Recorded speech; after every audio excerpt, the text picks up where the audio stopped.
Hey everyone, I'm Peter Stories here to guide you today. If you use this video to drift off to sleep, please tap like, hit subscribe, and drop a comment telling me where you're watching from and what time it is there. Now settle in, get cozy, and let yourself relax.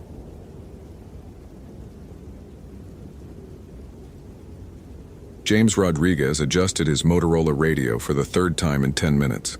The familiar weight of his duty belt, Streamlight flashlight, Gerber multi-tool, emergency whistle, feeling heavier than usual against his hips.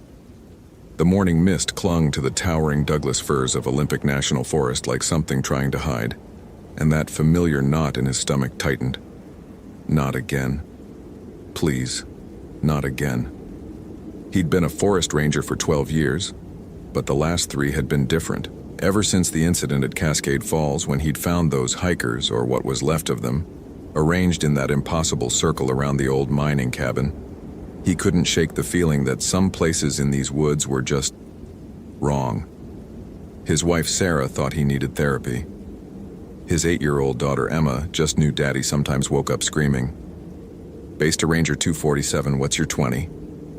The static-filled voice of dispatch crackled through his radio. "Southeast quadrant, mile marker 7 on the Hoh River Trail." James responded, his breath visible in the October air. The temperature had dropped 15 degrees since sunrise. Too fast, too unnatural. His hands, calloused from years of trail maintenance and emergency rescues, trembled slightly as he clipped the radio back to his belt. That's when he heard it. A scream, high and desperate, echoing from the direction of the old Riverside Chapel. James's blood turned to ice water. The chapel had been abandoned since 1987 after that family, the Hendersons, had been found dead inside during what locals whispered was some kind of ritual gone wrong. The Forest Service had condemned the building, but hikers still went there. They always went there, drawn like moths to a flame that burned cold. James broke into a run, his Danner boots finding purchase on the moss-slicked trail. His radio bounced against his hip, his breathing coming short and sharp in the thin mountain air. Behind his eyes, unwanted memories flickered. Shadows moving wrong, temperatures plummeting for no reason, the sound of children crying from empty buildings. Focus on the victim. Save the victim. Don't think about what happened before. He rounded the bend just as another scream cut through the morning silence, this one ending in an unnatural quiet that made every bird in the forest stop singing. Through the mist he could see her, a young woman maybe 25 with long brown hair and a bright red hiking jacket that stood out like a wound against the gray morning. "Help!" Amanda Morrison called out, her voice carrying an edge of panic that James recognized. It was the sound people made when they realized they were in the presence of something that defied explanation. "There's something wrong with this place. The door. It won't..." And then she was gone. Not gradually, not like she'd run around the building or ducked behind a tree. One moment Amanda was there, pressing her hands against the weathered wooden door of Riverside Chapel, her face twisted with terror. The next moment the space where she stood was empty except for morning mist swirling in patterns that hurt to look at directly. James's radio crackled to life. "All units, we have a missing hiker report. 25-year-old Amanda Morrison, last seen on the Hoh River Trail wearing a red Columbia jacket." His hands shook as he keyed the mic. "Ranger 247 to base. I have eyes on the missing hiker's location. Requesting immediate backup at Riverside Chapel ruins. And..." His voice caught. "And notify search and rescue. We're going to need dogs." But even as he said it, James knew the dogs wouldn't find anything. They never did. Not around places like the chapel. The last time at Cascade Falls, the German shepherds had refused to even approach the mining cabin, whimpering and backing away with their tails tucked low. James approached the chapel slowly, his hand instinctively moving to the small silver cross his grandmother had given him, the one he'd started wearing again after Cascade Falls. The building looked exactly as it had for 30 years. Weathered cedar siding gone gray with age, broken windows like dead eyes. And that door, that goddamn door with its wrought iron hinges that had somehow never rusted, despite 3 decades of Pacific Northwest rain. The temperature around the chapel was at least 20 degrees colder than the surrounding forest. James's breath came out in heavy puffs as he circled the building looking for signs of Amanda's passage. No footprints led away from the door. No broken branches marked a hurried escape route. Her red jacket was nowhere to be seen. But there, pressed into the soft earth directly in front of the chapel door, were Amanda's boot prints, size 7 Merrill hiking boots, based on the tread pattern. They approached the door from the trail, stopped for a moment about 3 feet away, then moved directly to the door itself. And there they ended. Just ended. Like she'd vanished into thin air. James's radio squawked again. 247, what's your status? We're showing dispatch received a missing person call from a Monica Morrison about her daughter Amanda. Caller states Amanda was hiking solo and supposed to check in 2 hours ago. A family out there, waiting. A mother who doesn't know her daughter just vanished into thin air in front of a witness who's too damaged to be believed. James stared at the chapel door, remembering the last time he'd stood in front of a building that radiated wrongness like heat from a furnace. The mining cabin had felt exactly like this, like reality was stretched too thin, like the normal rules of the world didn't quite apply. He'd ignored that feeling then, professional skepticism overriding primitive instinct, and had found 3 hikers arranged in that impossible circle, their faces frozen in expressions of terror so profound the coroner had needed counseling. But this time, someone was still missing. Someone was still savable. Maybe. If this story is giving you chills, follow for more supernatural horror. What would you do in James's situation? Comment below. James's radio crackled with increasing urgency as backup units reported their estimated arrival times. 45 minutes for the nearest ranger, an hour and 20 for search and rescue. In missing person cases, the first hour was critical. After that, chances of survival dropped exponentially, especially with nightfall coming early in October and temperatures expected to hit freezing. He pulled out his iPhone and texted his wife. Missing hiker case. Going to be late? Love you and M. Sarah's response came back immediately. Be safe. Emma made you a picture for when you get home. The thought of his daughter's crayon drawings, always featuring him in his ranger uniform, always depicting him as a hero, made his chest tighten. What would she draw if she knew Daddy sometimes found things in the woods that couldn't be explained? If she knew about the nightmares, the way he'd started checking locks twice, the reason he'd installed motion sensor lights around their cabin. James approached the chapel door, pulling on his leather work gloves. The wrought iron handle was so cold it burned even through the leather. And when he turned it, the mechanism moved with a silence that was wrong. No creaking, no grinding of old metal. It moved like it had been oiled yesterday. The door swung inward, revealing an interior that defied the building's abandoned exterior. The wooden floors gleamed with fresh polish. The pews, which should have been rotted and broken after 30 years of neglect, sat in perfect rows as if the morning service was about to begin. At the front of the chapel, beneath a stained glass window that depicted something that might have been Christ but had too many eyes, stood an altar that looked like it had been used recently. Very recently. The air inside tasted of copper and ozone, with an underlying sweetness that reminded James of flowers left too long in a vase. His Motorola radio filled with static the moment he crossed the threshold, reducing all communication to white noise punctuated by occasional fragments. 247, respond. Back up en route. Temperature dropping.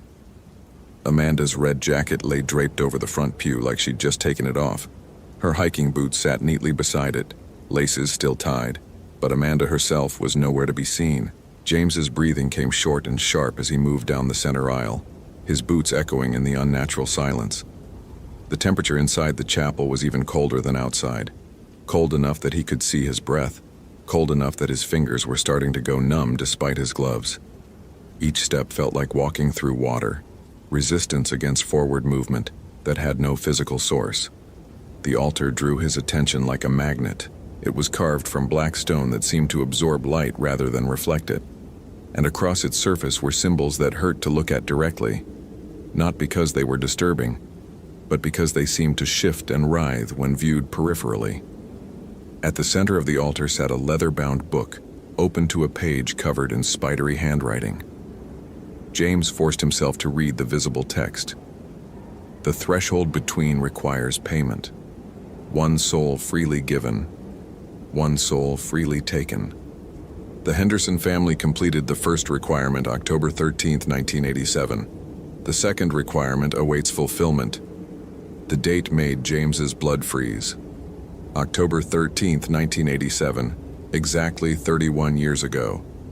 And today was October 13, 2018. His hands shook as he pulled out his phone to photograph the page, but the camera captured only blank paper. He tried again, adjusting the angle, checking his settings. The camera showed nothing but empty pages, but his eyes clearly saw the writhing text. "Amanda!" he called out, his voice echoing strangely in the chapel's acoustics. "Amanda Morrison, Forest Service, can you hear me?" The response came from everywhere and nowhere at once. Amanda's voice, but wrong somehow, distorted like it was traveling through water or from very far away. "Help me. I can't. The cold is... James, why aren't you helping me?" She knew his name. There was no way she could know his name. James spun in a circle, trying to locate the source of her voice. The stained glass windows showed the same too-many-eyed figure, but now it seemed to be watching him, turning its impossible gaze to follow his movement. The pews remained empty but somehow felt occupied, as if invisible congregants were waiting for some unholy service to begin. "Where are you, Amanda? Keep talking, I'll find you." I'm everywhere and nowhere. I can see you, but you can't see me." "The book, James.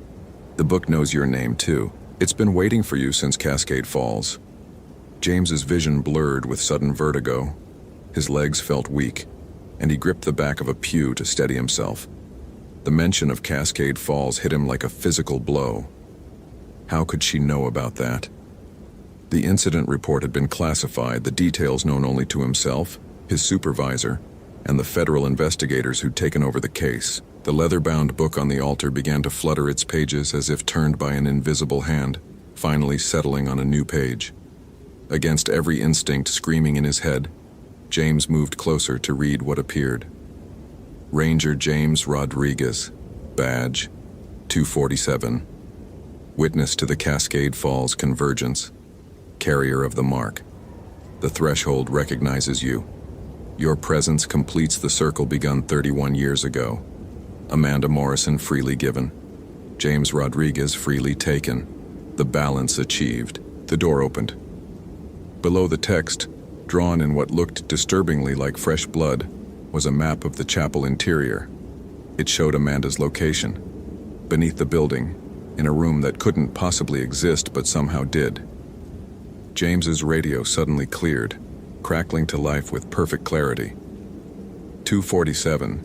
This is Sayar, team leader. We're showing unusual electromagnetic readings from your location. GPS has you inside the chapel, but thermal imaging shows 2 heat signatures where there should be one. Are you accompanied? Repeat. Do you have the missing hiker with you? James keyed his mic with hands that wouldn't stop shaking. Negative on visual contact with the hiker, but I can hear her voice. There's something very wrong here. The building isn't what it appears to be. Roger that, 247.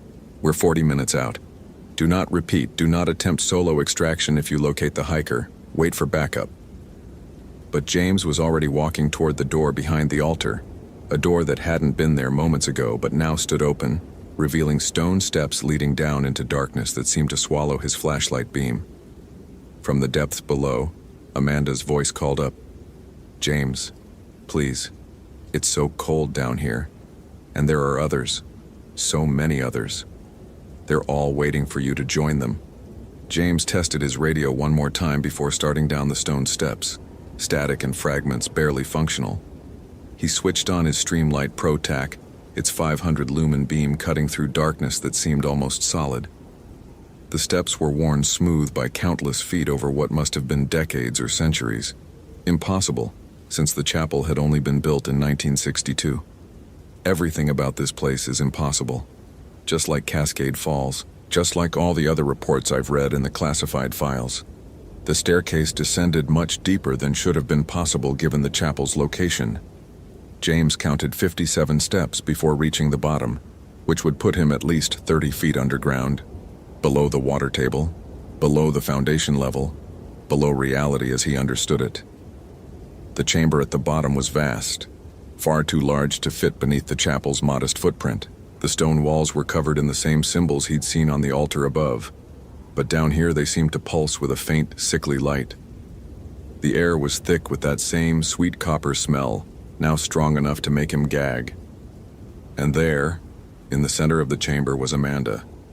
She sat perfectly still in a wooden chair that matched the pews above, still wearing her hiking clothes but somehow looking different. Paler, translucent, like morning mist given human form. Around her, arranged in a perfect circle, sat 6 other figures in similar chairs. 3 men, 2 women, and what appeared to be a teenage boy. All were dressed in hiking gear from different eras: 1970s flannel, 1990s windbreakers, early 2000s synthetic fabrics. All were watching James with eyes that reflected his flashlight beam like animals in the darkness. "You came," Amanda said, her voice carrying clearly across the chamber without echo. "I knew you would. The book said you would. Amanda, are you hurt? Can you move?" James kept his flashlight trained on her, but peripheral vision showed the other figures beginning to turn their heads toward him. "I'm Ranger Rodriguez. I'm here to get you out of here." "But I don't want to leave, James. It's so peaceful here, so quiet. And they've been telling me about you, about what you saw at Cascade Falls, about what you didn't report in your official statement." James's breath caught. The classified details of Cascade Falls weren't public knowledge. Even his wife didn't know the full truth about what he'd found in that mining cabin. "How do you—" "The Henderson family told me," Amanda interrupted, gesturing to the seated figures. "They've been waiting here since 1987 for someone like you, someone who's seen the other side but lived to tell about it, someone marked by contact with places where the rules are different." James played his flashlight across the seated figures, and his blood turned to ice water. The clothing styles matched different decades, yes, but all 6 figures bore an unmistakable family resemblance. The same sharp jawline, the same deep-set eyes, the same prominent cheekbones. The Henderson family. All of them. Parents, grandparents, teenage son. All exactly as they'd appeared in the police photos from 1987. The ritual wasn't completed 31 years ago, the teenage boy said, his voice carrying the flat affect of someone speaking from a great distance. "We offered ourselves freely, but the balance requires an unwilling soul as well. Someone who resists, who fights, who brings the spark of life into the darkness." James's hand moved instinctively to his radio, but he knew it was useless down here. No signal could penetrate whatever this place was, whatever rules governed its existence. His backup was still 35 minutes away, and even when they arrived, would they be able to find the entrance to this chamber? Would the door behind the altar still exist? "I'm not here for any ritual," James said firmly, trying to project the authority that had served him through dozens of rescue situations. "I'm here to bring Amanda home to her family. Her mother is waiting for her." "My mother." Amanda's expression flickered for just a moment, showing confusion, pain. "Monica, she's probably worried sick." The moment of human emotion seemed to break something in the chamber's oppressive atmosphere. The symbols on the walls dimmed slightly, and James thought he heard very faintly the sound of his radio trying to connect. 247, respond, backup, 15 minutes. "That's right, Amanda. Your mother called this morning when you didn't check in. She's scared. She needs you to come home." James took a careful step forward, keeping his voice calm and professional. "Can you stand up? Can you walk?" I think so, but they said if I leave the circle, if the balance isn't maintained, then..."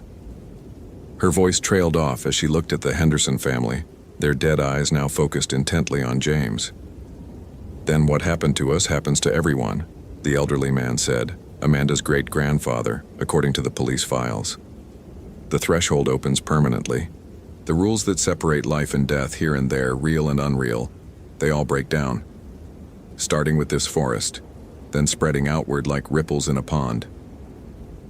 James felt a chill that had nothing to do with the underground cold. At Cascade Falls, the investigating federal agents had mentioned similar claims from other sites, places where reality seemed thinner, where the normal laws of physics didn't quite apply. They'd called it dimensional bleed, and they'd been very interested in James's detailed first-hand account. Maybe too interested. "You're lying," James said. But even as the words left his mouth, he remembered the temperature drops, the equipment malfunctions, the way animals avoided certain areas of his forest. "Even if that were true, I'm not leaving Amanda down here." "No one said you have to leave her." The Henderson matriarch spoke for the first time, her voice like wind through dead leaves.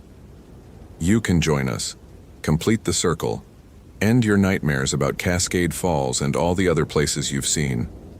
No more fear, no more questions you can't answer, no more lying to your wife about why you wake up screaming."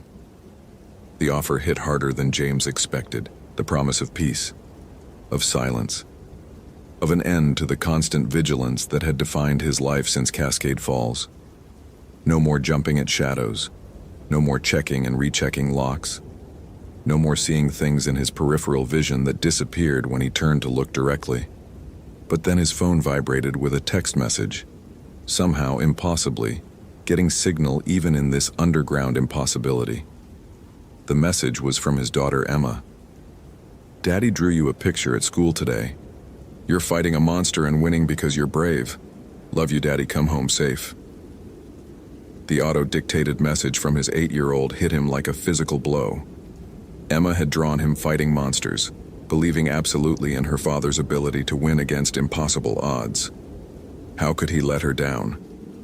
How could he choose the easy peace of surrender over the hard fight of staying alive for the people who needed him? "Amanda," he said firmly, extending his hand toward her. "Your mother is waiting. My daughter is waiting. We don't belong here with the dead. We belong with the living." For a long moment, Amanda stared at his outstretched hand. The Henderson family watched silently, their dead eyes reflecting his flashlight beam. The symbols on the walls pulsed faster, and the temperature seemed to drop another 10 degrees. Then Amanda reached out and took his hand. The moment their skin made contact, several things happened at once. The Henderson family began screaming, not with their mouths, but with a sound that bypassed the ears and went directly to the terror centers of the brain. The symbols on the walls blazed with brilliant light that seared after images behind James's eyelids, and the chamber began to shake like an earthquake, stone dust raining from the ceiling. "Run!" James shouted, pulling Amanda toward the staircase as the Henderson family rose from their chairs in perfect unison, their forms beginning to blur and stretch like smoke in a high wind. Holy crap, that was intense. Did that ending blow your mind, like if you want more terrifying Forest Ranger stories? Follow for daily supernatural horror, and comment your theory about what really happened to Amanda. I read every single one. James and Amanda reached the stone stairs just as the chamber behind them erupted in chaos. The Henderson family's screaming had become a sound like tearing metal, and their forms were stretching upward toward the ceiling, becoming less human with each passing second. The symbols on the walls were now blazing so brightly that James's flashlight was unnecessary, casting everything in a harsh, angular light that made shadows fall in impossible directions. "Don't look back!" James shouted over the supernatural cacophony, pulling Amanda up the stairs 2 at a time. Behind them he could hear the Henderson family, or what they'd become, beginning to move with a sound like wind through a graveyard. Amanda's hand in his felt solid, real, warm with life, not the cold, translucent thing he'd first seen in the chamber. Whatever hold the place had had on her was breaking, but the cost was becoming clear. The chamber was collapsing, reality reasserting itself, and anything caught in the transition would be crushed between dimensions. 20 steps up, 30, 40. "James!" Amanda gasped, her legs shaking with exhaustion and terror. "I can remember now. I was just hiking, taking pictures of the fall colors for my mom, and I saw the chapel.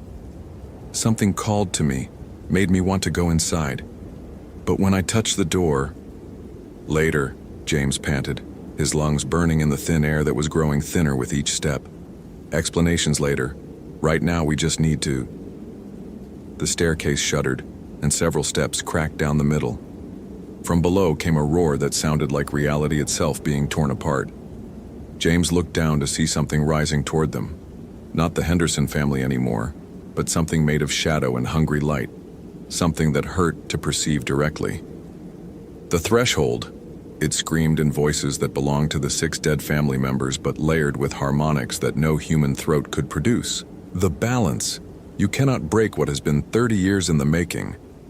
James's radio suddenly exploded with clear signal. 247, 247. We have visual on the chapel structure. Building appears to be collapsing. Massive temperature drop. Electromagnetic interference off the charts. What is your status? Ranger 247 with missing hiker. Exiting structure now. James keyed his mic while still pulling Amanda up the disintegrating stairs. Have medical standing by.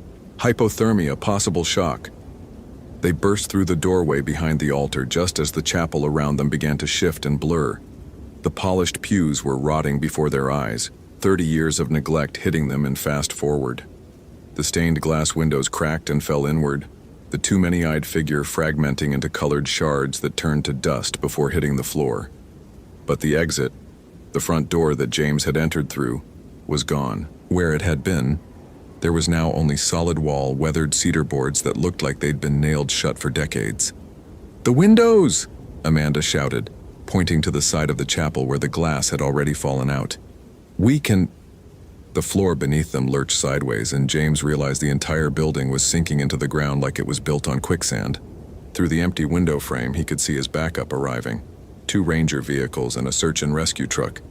Their occupants staring in shock at a building that was folding in on itself in ways that defied physics.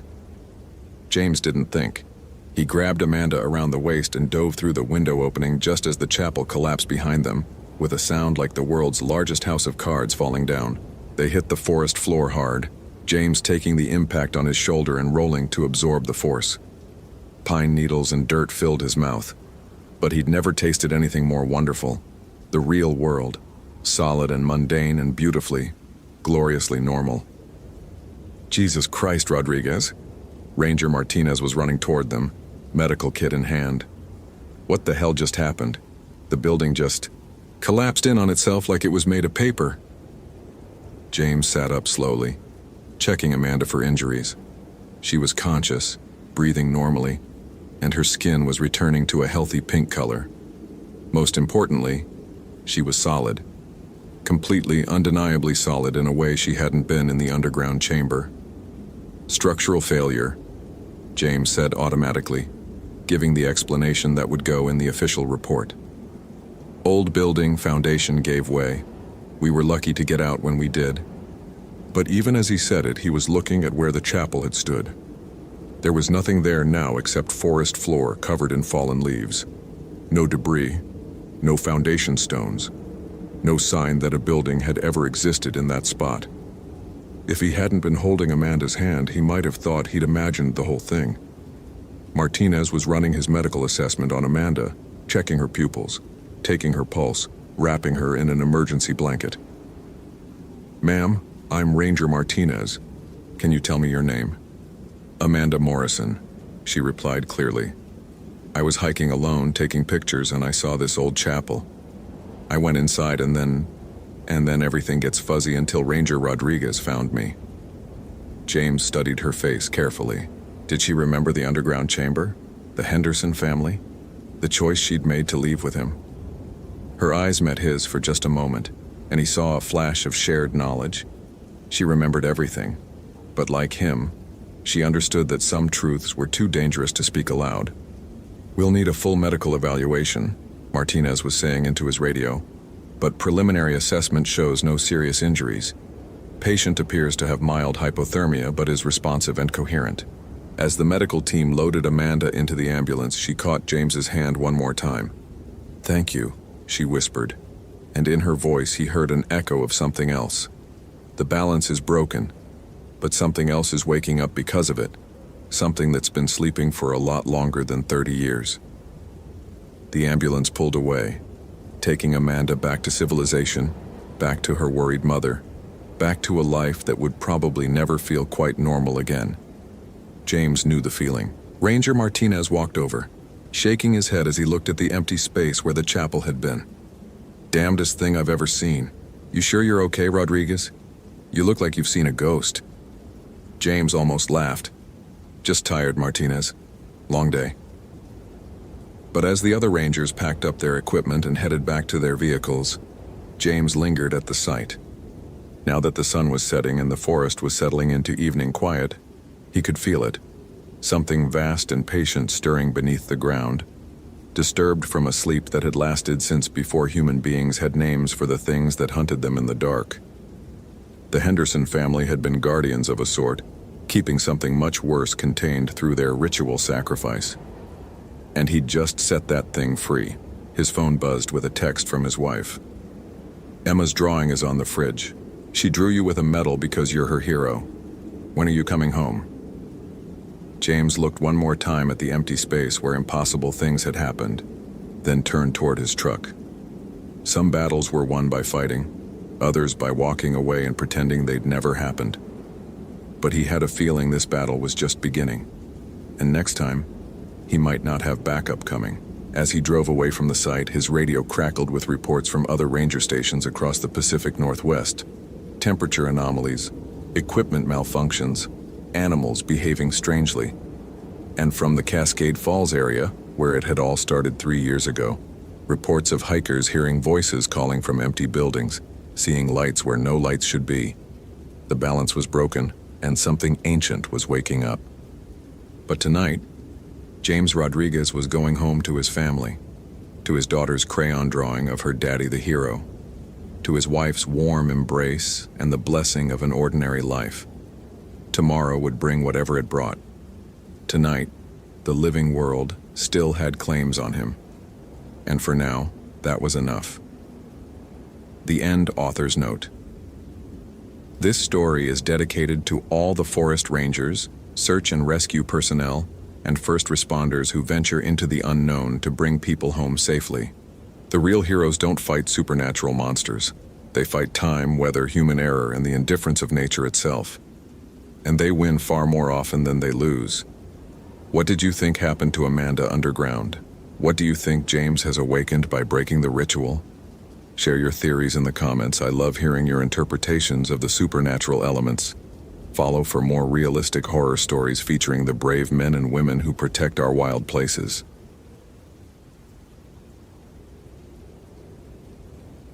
The static from William's radio crackled like old bones as he pushed deeper into the Cascade National Forest, his boots crushing frost-brittle leaves beneath 23 years of ranger experience.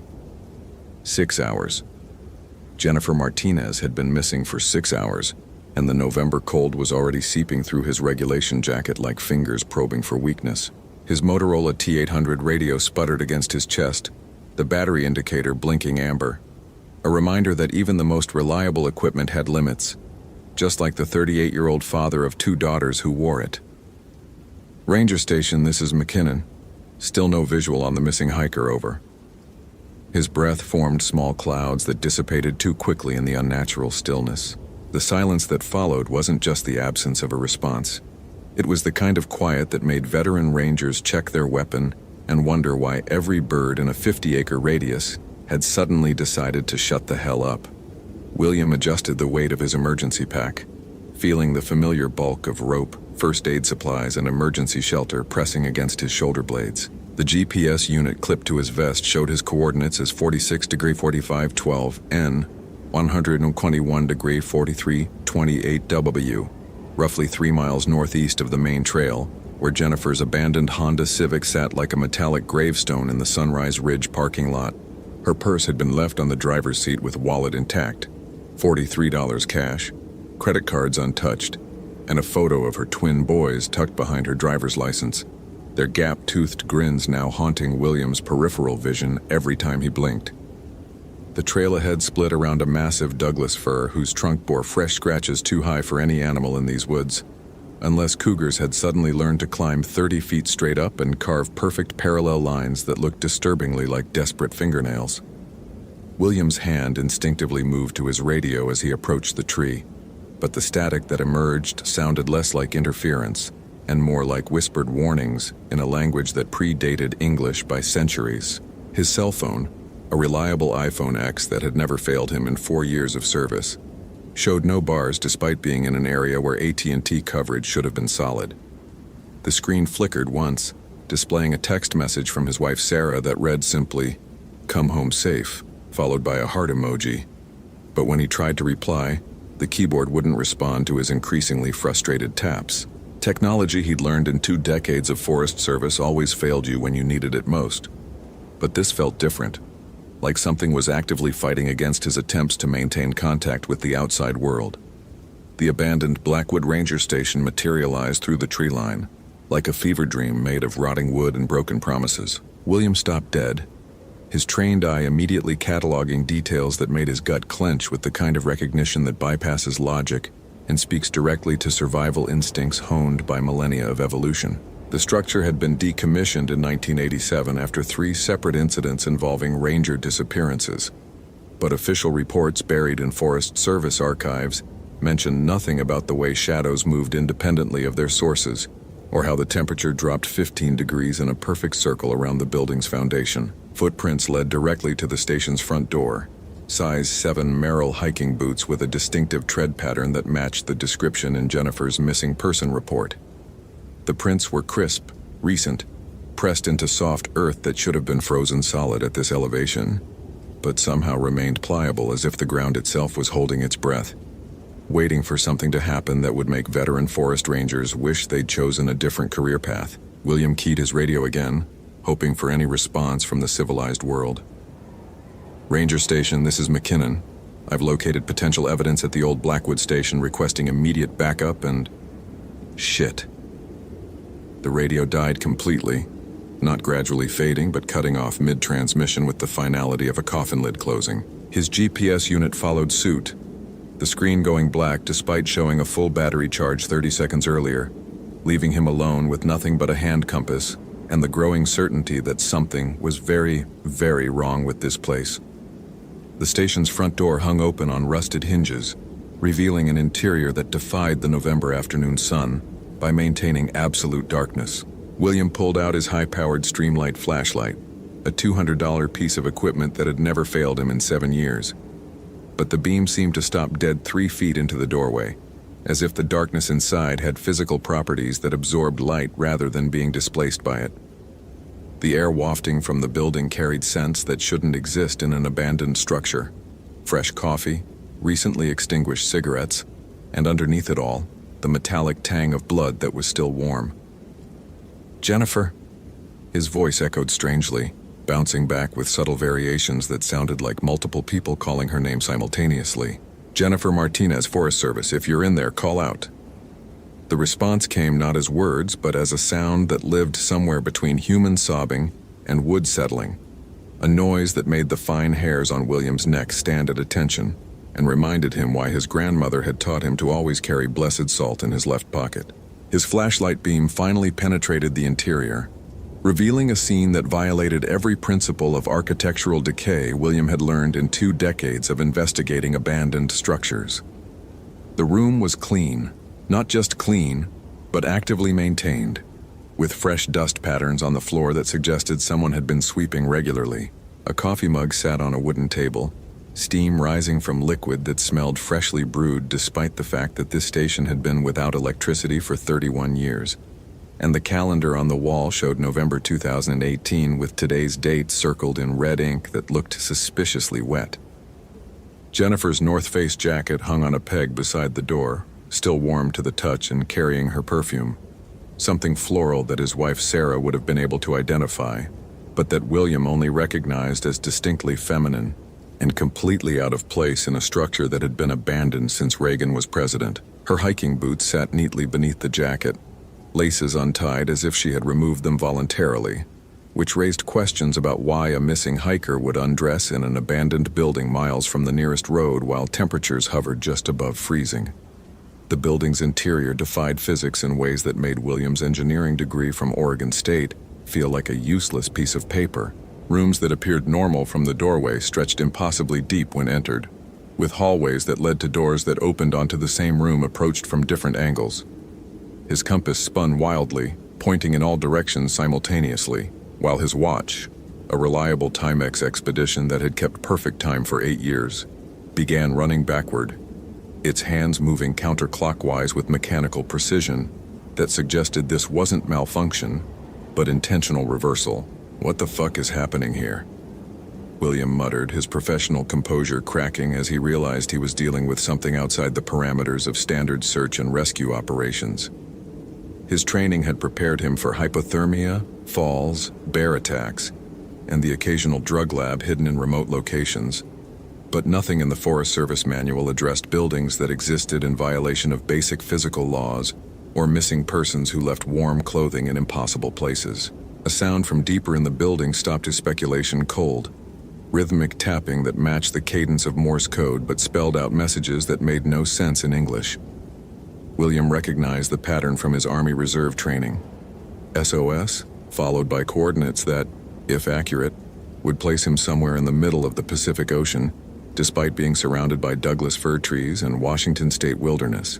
The tapping continued, growing more insistent, and underneath it came a voice that might have been Jennifer calling for help, or might have been something else entirely, using her vocal cords to form words in languages that predated human speech.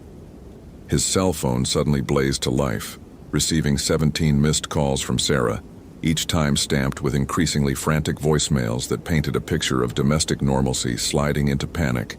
"Will, the girls are asking when Daddy's coming home. Will, it's been 8 hours, please call back. Will, I contacted the station, but they said your radio's been dead for 6 hours and..." The messages cut off abruptly, replaced by a text that read simply, "Don't trust the woman in the station," from a number that showed up as unknown, despite originating from Sarah's iPhone. William backed toward the exit, every instinct screaming that retreat was the only sensible option, but Jennifer's voice, definitely Jennifer's voice this time, called out from somewhere deeper in the building. "Help me! Please, I'm trapped back here. The door won't open." Her words carried the genuine terror of someone facing imminent death, the kind of raw fear that overrode professional caution and activated the protective instincts that had driven William to choose a career dedicated to saving lives in dangerous wilderness situations. He moved deeper into the impossible building, following Jennifer's increasingly desperate calls through rooms that smelled like decades of abandonment, but showed signs of recent habitation. Fresh newspapers dated today lay scattered on tables, their headlines describing local events William recognized, but the photographs accompanying the articles showed faces that looked almost but not quite human. Familiar features distorted by subtle wrongness that suggested the uncanny valley had geographical coordinates somewhere in the Cascade Mountains. The hallway stretched ahead of him like a throat, walls breathing slightly with each step, floor yielding beneath his boots in ways that reminded him uncomfortably of walking on living tissue. Jennifer's voice grew clearer, more desperate, calling his name now despite the fact that he had never introduced himself and missing persons rarely knew their rescuers' identities before contact was established. "William! William, please help me, it won't let me leave." The plea carried intimate knowledge that made his blood pressure spike and his hand move instinctively to the Glock 22 holstered at his hip. Behind him, the entrance door slammed shut with finality that echoed through the building like a gunshot, followed by the distinct sound of multiple locks engaging. Despite the fact that the door had shown no locking mechanism when he entered, William spun around, training his flashlight on the exit, but found only smooth wall where the door had been, as if the building had healed itself around his intrusion, like living flesh closing over a wound that had never existed. "Jesus Christ," he whispered, feeling 23 years of professional competence evaporate in the face of a situation that defied every rational explanation his experience could provide. His radio remained dead. His GPS showed error messages in languages that looked vaguely Cyrillic, and his cell phone battery had dropped from 78% to 12% in the span of minutes, despite being fully charged when he entered the building. The walls around him pulsed gently like a heartbeat, and the air grew thick with humidity that carried scents of decomposition and something that might have been burning hair. Jennifer's voice reached him again, but this time it came from multiple directions simultaneously, creating an acoustic impossibility that made his inner ear struggle to maintain balance. "I found something down here, William. Something about why people disappear in these woods. You need to see this. You need to see."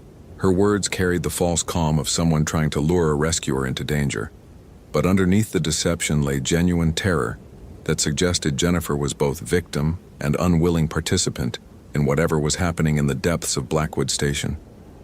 The building's layout continued to shift around him, rooms rearranging themselves when he wasn't looking directly at them, corridors extending or contracting based on some logic that operated outside human understanding. His flashlight revealed details that changed upon second viewing, photographs on walls that showed his own face in scenes he had never experienced, calendars that displayed months existing outside the standard 12, and books written in English but containing words that had no meaning despite appearing grammatically correct. "Follow my voice, William." Jennifer's plea now carried subtle harmonics, as if multiple women were speaking in perfect unison, their combined voices creating frequencies that bypassed his conscious mind and spoke directly to instincts evolved to respond to distress calls from potential mates. His feet moved forward against his better judgment, carrying him deeper into a building that existed in violation of engineering principles and architectural possibility, toward a woman whose location defied acoustic physics and whose identity might not match her voice. The corridor ahead terminated in a heavy wooden door marked Station Commander, in brass letters that gleamed like they had been polished minutes earlier. Light seeped from beneath the door, warm, welcoming illumination that suggested safety and normalcy despite coming from a room that shouldn't have electricity and probably shouldn't exist. Jennifer's voice emanated clearly from behind the door now, no longer calling for help but speaking in conversational tones that suggested she was addressing someone else entirely. "He's almost here. Are you ready?" William's hand trembled as it reached for the door handle, his wedding ring catching the impossible light and reminding him of promises made to Sarah and their daughters, promises that might be broken by whatever lay beyond this threshold. The metal felt warm under his palm, almost alive, and as his fingers closed around the handle, he could swear he felt a pulse that matched his own terrified heartbeat. Behind him, the corridor had disappeared entirely, leaving only smooth walls that curved inward like the interior of an egg, ensuring that forward was the only possible direction.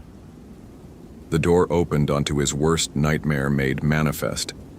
Jennifer Martinez sat at a wooden desk, alive and apparently unharmed, but her eyes reflected light like an animal's, and her smile revealed teeth that were just slightly too sharp to be entirely human.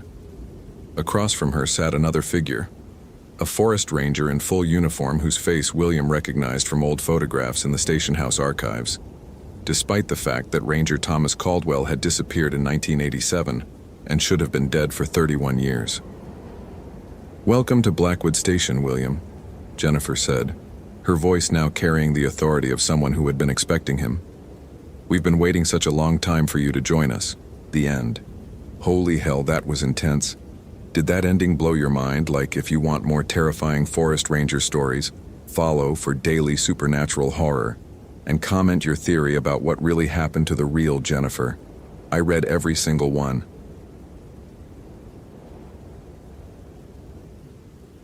Ryan Matthews' Nokia buzzed against the nightstand at 5:47 a.m., cutting through the pre-dawn darkness of his small ranger cabin. The display showed "Dispatch" in green letters, and his stomach immediately clenched. Emergency calls before sunrise were never good news. "Matthews here," he answered, his voice still thick with sleep. "Ryan, we've got a missing person situation at Fairy Falls Trail," came the crackling voice of Martha, the overnight dispatcher, 22-year-old female Lauren Hendricks from Denver. Family reported her overdue from a day hike yesterday evening. Your first response. Ryan sat up, instantly alert, despite having been with the Park Service for only 8 months. The rookie jitters hit him like they always did on serious calls. Copy that. Last known location? Fairy Falls parking area. Her Honda Civic is still there. Family says she was planning a solo hike to the falls and back, should have returned by 4 p.m. yesterday. It's now approaching 6 a.m. 14 hours. Ryan's training kicked in as he pulled on his uniform. October nights in Yellowstone dropped below freezing. If Lauren was injured and exposed, any medical conditions I should know about? Negative. Experienced hiker according to the family. Parents are driving up from Salt Lake City, should arrive around noon. Ryan strapped on his duty belt, checking his radio, GPS unit, and emergency med kit. His hands shook slightly, not from the cold, but from the weight of responsibility. This was his first solo missing person case. I'm heading out now. Estimated arrival at Trailhead in 20 minutes. Copy, and Ryan? Martha's voice softened. You've got this, kid. The Ferry Falls parking lot held only Lauren's silver Honda Civic, looking abandoned under the pale morning light filtering through the lodgepole pines. Ryan parked his Ranger truck and approached the vehicle, his breath visible in the crisp October air. The car was unlocked. Strange for someone from Denver. He peered through the windows and spotted a purse on the passenger seat, keys still dangling from the ignition. His rookie training manual flashed through his mind. Never assume anything. Document everything. Ryan pulled out his incident report pad, noting the unlocked doors and visible valuables. The back seat held hiking gear, an empty Nalgene bottle, energy bar wrappers, and a fleece jacket. If she'd taken the jacket, she might still be warm.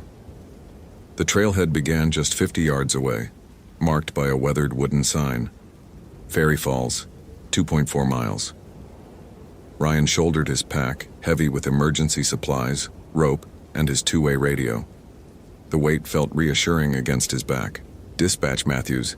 Beginning trail search at Ferry Falls Trailhead. Vehicle secure, no signs of distress. Copy that, Ryan. Weather forecast shows clear skies until noon, then possible snow showers. Temperature currently 38 degrees. Ryan started up the trail, his hiking boots crunching on frost-covered pine needles. The forest felt unnaturally quiet. No bird calls, no squirrel chatter. Even the wind seemed muted. He'd done this hike dozen times during training, but something felt different today. Wrong. Every 100 yards, he stopped to call out, "Lauren, this is Park Service. Can you hear me?" His voice echoed off the distant canyon walls, but only silence answered back. 30 minutes in, he found the first sign. A single hiking boot lay in the middle of the trail, as if it had simply been dropped. Ryan's heart rate spiked as he approached it carefully, pulling out his camera to document the scene before touching anything. Women's size 8, well-worn Merrill boot. No blood, no signs of struggle in the surrounding dirt. He called dispatch immediately. "Martha, I've got Lauren's hiking boot approximately 1.5 miles up Ferry Falls Trail. Just sitting in the path, no other sign of her." Static crackled through the radio. "Copy that. Single boot?" "Affirmative. No disturbance around it. It's like she just took it off and left it." Ryan knelt beside the boot, his trained eye searching for clues. The laces were tied, not ripped or cut. This doesn't make sense. Why would someone remove one boot and keep walking? Maybe it was bothering her. Blister? Ryan shook his head even though Martha couldn't see him. You don't just abandon a boot on a mountain trail, especially not in October. He photographed the boot from multiple angles, then carefully bagged it as evidence. As he stood to continue the search, a sound made him freeze. Footsteps. Slow, deliberate footsteps coming from deeper in the forest, off trail. Ryan turned toward the sound, his hand instinctively moving to his radio. "Hello? Lauren?" The footsteps stopped. Ryan waited, listening so intently his ears began to ring. After a full minute of silence, he called out again, "Park Service, if you can hear me, please respond." Nothing. But as he resumed hiking, he could swear he heard them again. Distant footsteps matching his own pace, always staying just out of sight in the dense forest. Ferry Falls crashed down the limestone cliff in a thunderous white cascade, misting the air with ice-cold droplets. Ryan approached the viewing area cautiously, his eyes scanning for any sign of Lauren or additional clues. The wooden observation deck was empty, scattered with autumn leaves that crunched under his boots. He called Lauren's name repeatedly, his voice nearly drowned by the roaring water. No response came back except his own echo. Ryan checked his watch. 8:23 a.m. He'd been searching for over an hour and found only the mysterious boot. His radio crackled to life. "Ryan, this is Martha. The parents just called again. They're asking about helicopters, search dogs, anything we can do to speed this up." The desperation in the dispatcher's voice reflected what the family must be feeling. Ryan closed his eyes, trying to think like an experienced ranger, instead of a rookie who'd never handled anything more serious than lost day hikers. "Copy. I'm at the falls now, no sign of her here either. I think we need to expand the search area and bring in additional personnel." "Already working on it. Supervisor Jenkins is en route with a full search team, ETA 45 minutes. Relief flooded through Ryan. Backup was coming. He wasn't alone anymore. But as he prepared to descend back toward the trailhead, movement in his peripheral vision made him turn. A figure stood at the tree line, maybe 50 yards away, partially obscured by the pine trunks. "Lauren!" Ryan shouted, starting toward the figure. "Lauren, is that you?" The figure didn't respond, didn't move. As Ryan got closer, his excitement turned to confusion, then to something colder. The figure appeared to be wearing outdated clothing, what looked like a heavy wool coat and wide-brimmed hat from decades past. The person stood perfectly still, facing away from him. "Excuse me," Ryan called out. "Sir? Ma'am? Did you see a young woman hiking alone?" Still no response. Ryan was now only 20 yards away, close enough to see that the figure cast no shadow despite the bright morning sun filtering through the trees. His blood turned to ice water. Ryan's rational mind fought against what his eyes were telling him. The figure, definitely human-shaped but somehow wrong, remained motionless among the lodgepole pines. No breath vapor in the cold air, no shifting weight, no shadow. "Hello?" His voice came out smaller than intended. The figure slowly began to turn. Ryan's rookie training had never covered this. His hand fumbled for his radio, but his fingers felt numb, clumsy. The turning seemed to take forever, as if the figure moved through thick liquid instead of air. When the face came into view, Ryan's knees nearly buckled. It was a woman, middle-aged, with skin the color of old newspaper and eyes like empty windows. Her mouth moved silently as if trying to speak, but no sound emerged. She raised one arm, a jerky, unnatural motion, and pointed deeper into the forest. Then she was gone. Not faded away, not walked away. Simply gone, as if she'd never been there at all. Ryan stood frozen, his heart hammering against his ribs. Every fiber of his being screamed to run back down the trail, to wait for the search team, to pretend this hadn't happened. But Lauren was still missing, and that apparition, Jesus Christ, had that really been an apparition, had pointed in a specific direction. His radio crackled. "Ryan, you copy?" Yes, Martha, I'm here." "Everything okay? You sound strange." Ryan looked at where the figure had been standing. Pine needles and fallen leaves covered the ground undisturbed. No footprints, no evidence that anything had been there at all. "I'm fine, just thought I saw something. Probably a deer." But even as he said it, he knew he was lying, and from the silence that followed, he suspected Martha knew it too. The rookie forest ranger looked in the direction the apparition had pointed. A faint trail, barely visible, led deeper into the woods where the trees grew thick and the shadows never seemed to lift. Against every instinct screaming in his head, Ryan Matthews started walking toward those shadows. The unofficial trail wound deeper into the backcountry, far from any marked hiking path. Ryan's GPS showed he was heading northeast, into a section of wilderness that rarely saw visitors. With each step, the forest grew denser, the canopy thicker, until the morning sun became just scattered patches of light on the forest floor. His radio reception weakened as he traveled deeper into the trees. Static replaced Martha's clear voice, making communication nearly impossible. But he pressed on, driven by a mixture of professional duty and something else, a pull he couldn't explain. The temperature seemed to drop with every step, despite his exertion. His breath came out in thick puffs, and frost still clung to the pine needles even as the morning progressed.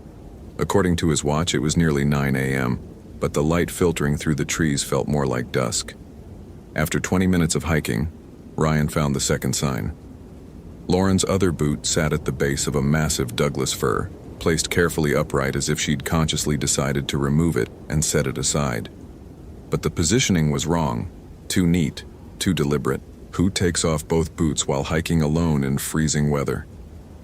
Ryan photographed the boot and called dispatch, but got only static in response. He was truly alone now. As he bent to examine the boot more closely, he noticed something else. Scratches in the bark of the Douglas fir about 5 feet up the trunk. At first glance they looked random, but as Ryan studied them, a pattern emerged.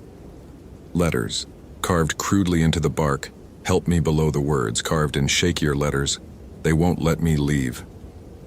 Ryan's hands trembled as he photographed the carvings. The cuts looked fresh, sap still gleamed in the wounds, but something about them bothered him beyond the obvious message. The height was wrong. Lauren was maybe 5'6" according to her driver's license. These carvings started at 5 feet and went up to nearly 7 feet on the trunk. How had she reached that high? A sound made him look up from his camera. The same footsteps he'd heard earlier, but closer now. Much closer, and coming from multiple directions. Ryan spun in a slow circle, his heart racing. The footsteps seemed to surround him, always just beyond the edge of vision. Slow, deliberate steps that crunched on dead leaves and snapped twigs underfoot. "Lauren?" he called out, his voice barely above a whisper. "Lauren, if that's you, please answer me." The footsteps stopped. In the sudden silence, Ryan became aware of how wrong everything felt. No bird songs, no insect buzzing. Even the wind had died completely, leaving the forest in an unnatural stillness that made his skin crawl. That's when he heard the voices. They started as whispers. So quiet, Ryan thought he might be imagining them. But as he stood perfectly still beside the carved tree, the whispers grew clearer, more distinct. Multiple voices all speaking at once in a language he couldn't understand. The voices seemed to come from the trees themselves, above him, around him, everywhere at once. And underneath the whispers, barely audible, he heard something that made his blood freeze. Crying.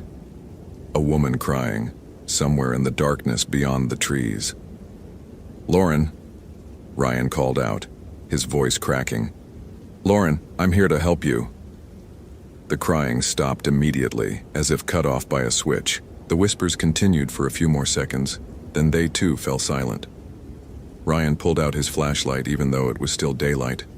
The beam seemed weak, swallowed by the oppressive shadows between the trees. He swept it back and forth, searching for any sign of movement, any glimpse of the missing hiker.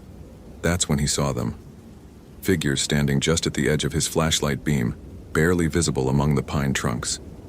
3. No, 4 of them, all wearing clothes from different time periods. One in what looked like 1940s hiking gear, another in a park ranger uniform that was decades out of date, a third in clothing Ryan couldn't quite identify but looked even older. They stood perfectly motionless, just watching him. Ryan's radio suddenly burst to life with a burst of clear transmission. "On. Ryan, do you copy? The search team is en route to your last known position." The figures vanished. "Martha!" Ryan nearly shouted into the radio. "Martha, I copy. I'm about 2 miles northeast of Ferry Falls, following an unofficial trail. I found Lauren's boots and what looks like a message carved in a tree. Copy that. Stay put, Ryan. Help is coming. Do not continue alone." But even as Martha's voice faded back to static, Ryan heard the crying again. Closer this time, more urgent, and unmistakably female. Lauren was alive, and she was close. The smart thing would be to wait for backup. The safe thing would be to mark his position and let the experienced search team take over. But the crying was moving away, getting fainter. By the time help arrived, she might be gone forever. Ryan Matthews had been a forest ranger for 8 months. He'd never encountered anything like this, never been trained for anything like this. But a young woman was in trouble, and he was her only hope. He started walking toward the sound of crying, deeper into the shadows where the trees grew so thick that noon looked like midnight. Behind him, the whispers started again. The unofficial trail led Ryan to a clearing he'd never seen on any park map. perfectly circular, maybe 30 yards across, with not a single tree or bush growing within its boundaries. The ground was covered in dead grass that crunched underfoot, and the air felt different here. Thicker, colder, charged with an energy that made his skin prickle. In the center of the clearing sat a structure that had no business existing in the Yellowstone backcountry. A small wooden cabin, ancient and weathered, with a stone chimney and windows so darkened with grime they looked like dead eyes. No smoke came from the chimney, but Ryan could swear he smelled wood smoke in the air. The crying was coming from inside. Ryan approached slowly, every instinct screaming at him to turn around and run. But the crying continued, desperate, heartbroken sobs that tugged at his conscience. If Lauren was in there, injured and afraid. The cabin's front door stood slightly ajar, revealing only darkness within. As Ryan got closer, he could make out details that made his unease grow. The wood was too old, too weathered for any structure that should exist in a national park. Moss and lichen covered the walls, and the small windows were cracked and spider-webbed, but someone was definitely inside. "Lauren," he called out softly. "It's okay. I'm a park ranger. I'm here to help you." The crying stopped abruptly. Ryan waited, listening, his hand on his radio even though he knew it wouldn't work in this place. The silence stretched on until he began to wonder if he'd imagined the crying altogether. Then, from inside the cabin, came a voice, weak, frightened, unmistakably female. "Help me. Please." It was Lauren. It had to be. Ryan pushed the door open wider and stepped inside. The interior was larger than the exterior should have allowed. Much larger. The single room seemed to stretch back into darkness that his flashlight couldn't penetrate. Ancient furniture sat covered in decades of dust. A table, chairs, shelves lined with jars containing unidentifiable contents. And in the corner, barely visible in his flashlight beam, huddled a figure. "Lauren?" The figure looked up, and Ryan's heart nearly stopped. It was Lauren. Same blonde hair, same face from the missing person photo. But her eyes were wrong. Too wide, too bright, reflecting his flashlight beam like an animal's eyes in the dark. "You came for me," she whispered, but her voice seemed to come from somewhere else entirely, echoing off walls that shouldn't exist. "They said you would come." "Who said that?" "Lauren, are you hurt? How long have you been here?" She stood up slowly, and Ryan noticed she was barefoot, explaining the missing boots. But her feet showed no signs of injury, no cuts or bruises from walking miles over rough terrain without protection. "Time doesn't work right here," she said, moving closer. As she stepped into the full beam of his flashlight, Ryan saw something that made his blood turn to ice. She cast no shadow, just like the figure by the falls. "You're not Lauren," he whispered, backing toward the door. The thing that looked like Lauren smiled, and her teeth were too white, too sharp. "But I could be," it said in Lauren's voice. "I could be her forever, and you could stay here with us, with all of us." The whispers started again, all around him, and Ryan realized with growing horror that they were coming from the walls themselves. Voices of people who had ventured into these woods and never returned. Hikers, campers, maybe other rangers who had followed the wrong trail into the wrong place. Ryan bolted for the door. Ryan burst out of the cabin and ran blindly across the clearing, his flashlight beam bouncing wildly as his boots pounded against the dead grass. Behind him, the thing that wasn't Lauren let out a sound that was part laugh, part shriek, and definitely not human. The forest seemed to close in around him as he plunged back into the trees, branches whipping at his face and uniform.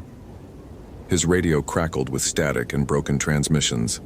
Martha's voice calling his name, but he couldn't stop to respond. The whispers followed him, growing louder, more insistent. They seemed to come from every direction, surrounding him as he ran. And underneath them he could hear footsteps, not just one set, but many. The sound of pursuit through the underbrush, always just behind him. Ryan's flashlight beam swept frantically ahead, searching for the trail that had brought him here. But the forest looked different now, changed. Trees he didn't remember blocked his path, and the trail seemed to have vanished completely. He was lost. Panic threatened to overwhelm him as he stumbled through the woods, his breath coming in sharp gasps. His rookie training had never covered anything like this. There were protocols for lost hikers, for wild animal encounters, for medical emergencies, but nothing for supernatural pursuit through a forest that defied natural laws. A branch caught his foot and sent him tumbling down a steep embankment, his flashlight flying from his hand and smashing against a tree. The darkness swallowed him immediately, absolute and suffocating.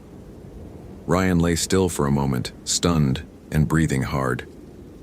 Above him, the whispers had stopped. The footsteps had stopped. Even the normal sounds of the forest, wind through trees, small animals moving through underbrush, had ceased entirely. In the perfect silence, he heard something that gave him hope. His radio crackling with a clear signal. "Ryan? Ryan, respond. This is Jenkins with the search team. We're at the Fairy Falls trailhead. What's your position?" Ryan fumbled for his radio in the darkness, his hands shaking with cold and adrenaline. "Jenkins, thank God, I don't know where I am. Northeast of the falls, maybe 2 miles. I found evidence of Lauren, but something's wrong out here." Define wrong, Matthews. How could he explain what he'd seen without sounding insane? A rookie ranger reporting ghost sightings in supernatural cabins would end his career before it really started. "I found her boots and what looks like a distress message carved in a tree.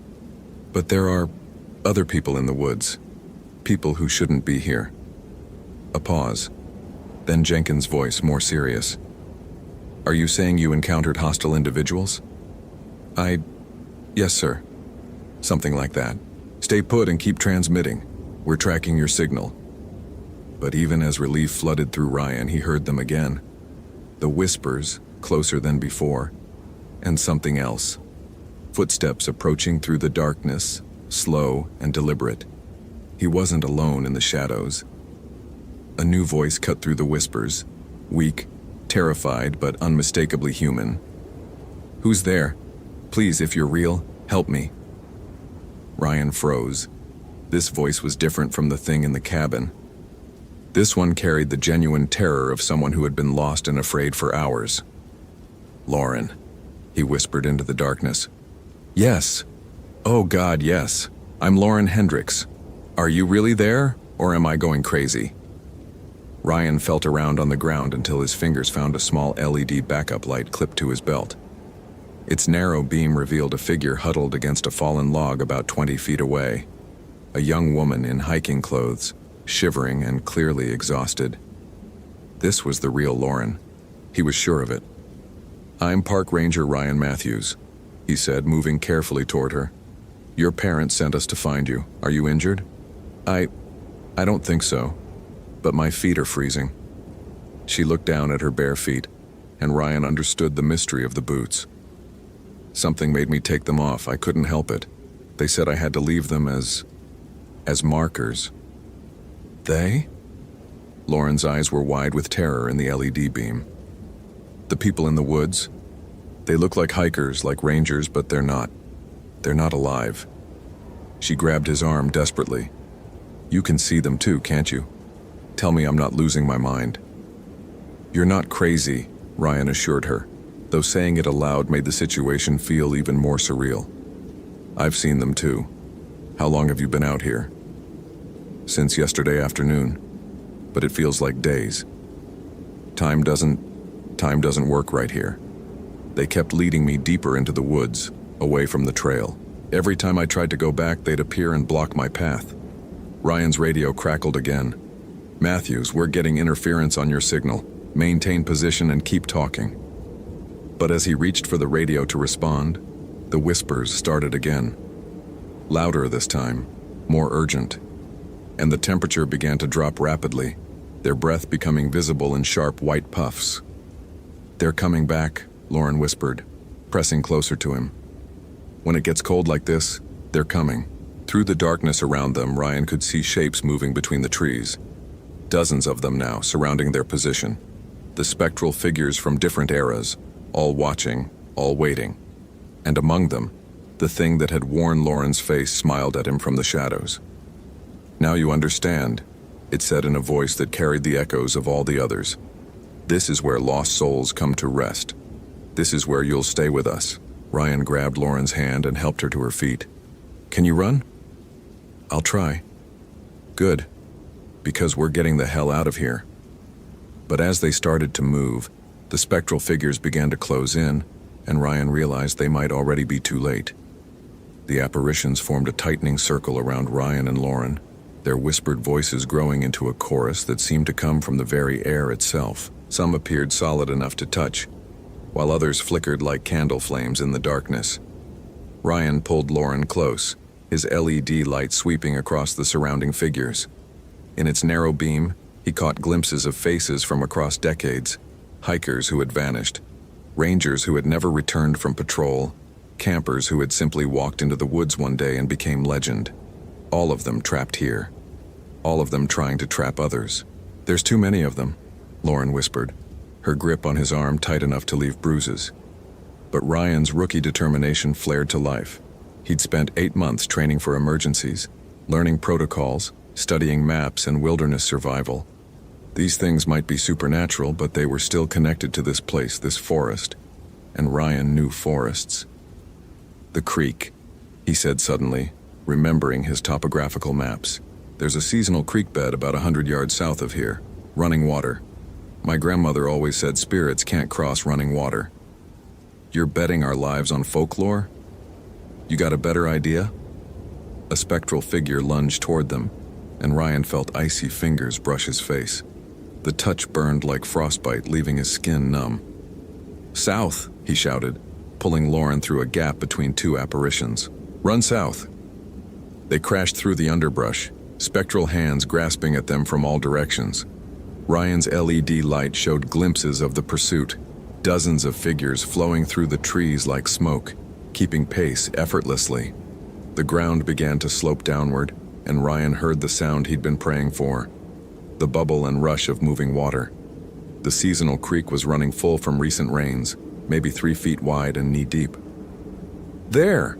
Ryan pointed toward the water. "Cross it." They splashed into the creek, the icy water shocking against their skin. Behind them, the spectral figures stopped at the water's edge, unable or unwilling to follow. But the thing that had worn Lauren's face stood at the front of the group, its eyes glowing with malevolent intelligence. "You can't run forever," it called out in a voice like wind through dead leaves.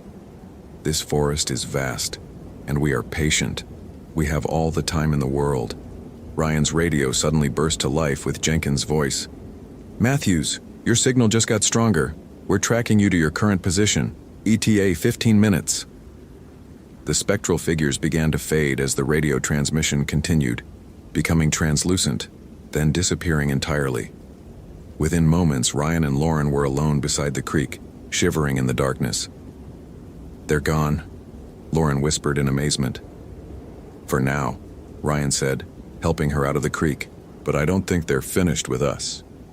In the distance, through the trees, Ryan could see flashlight beams approaching. The search team was coming, bringing with them the rational world of radios and protocols and explanations that made sense. But as they waited for rescue, Ryan couldn't shake the feeling that this encounter was just the beginning. The forest had shown him something that existed beyond his training, beyond his understanding, and it would be waiting for him the next time he ventured into the deep woods alone. The search team found them 40 minutes later, hypothermic but alive.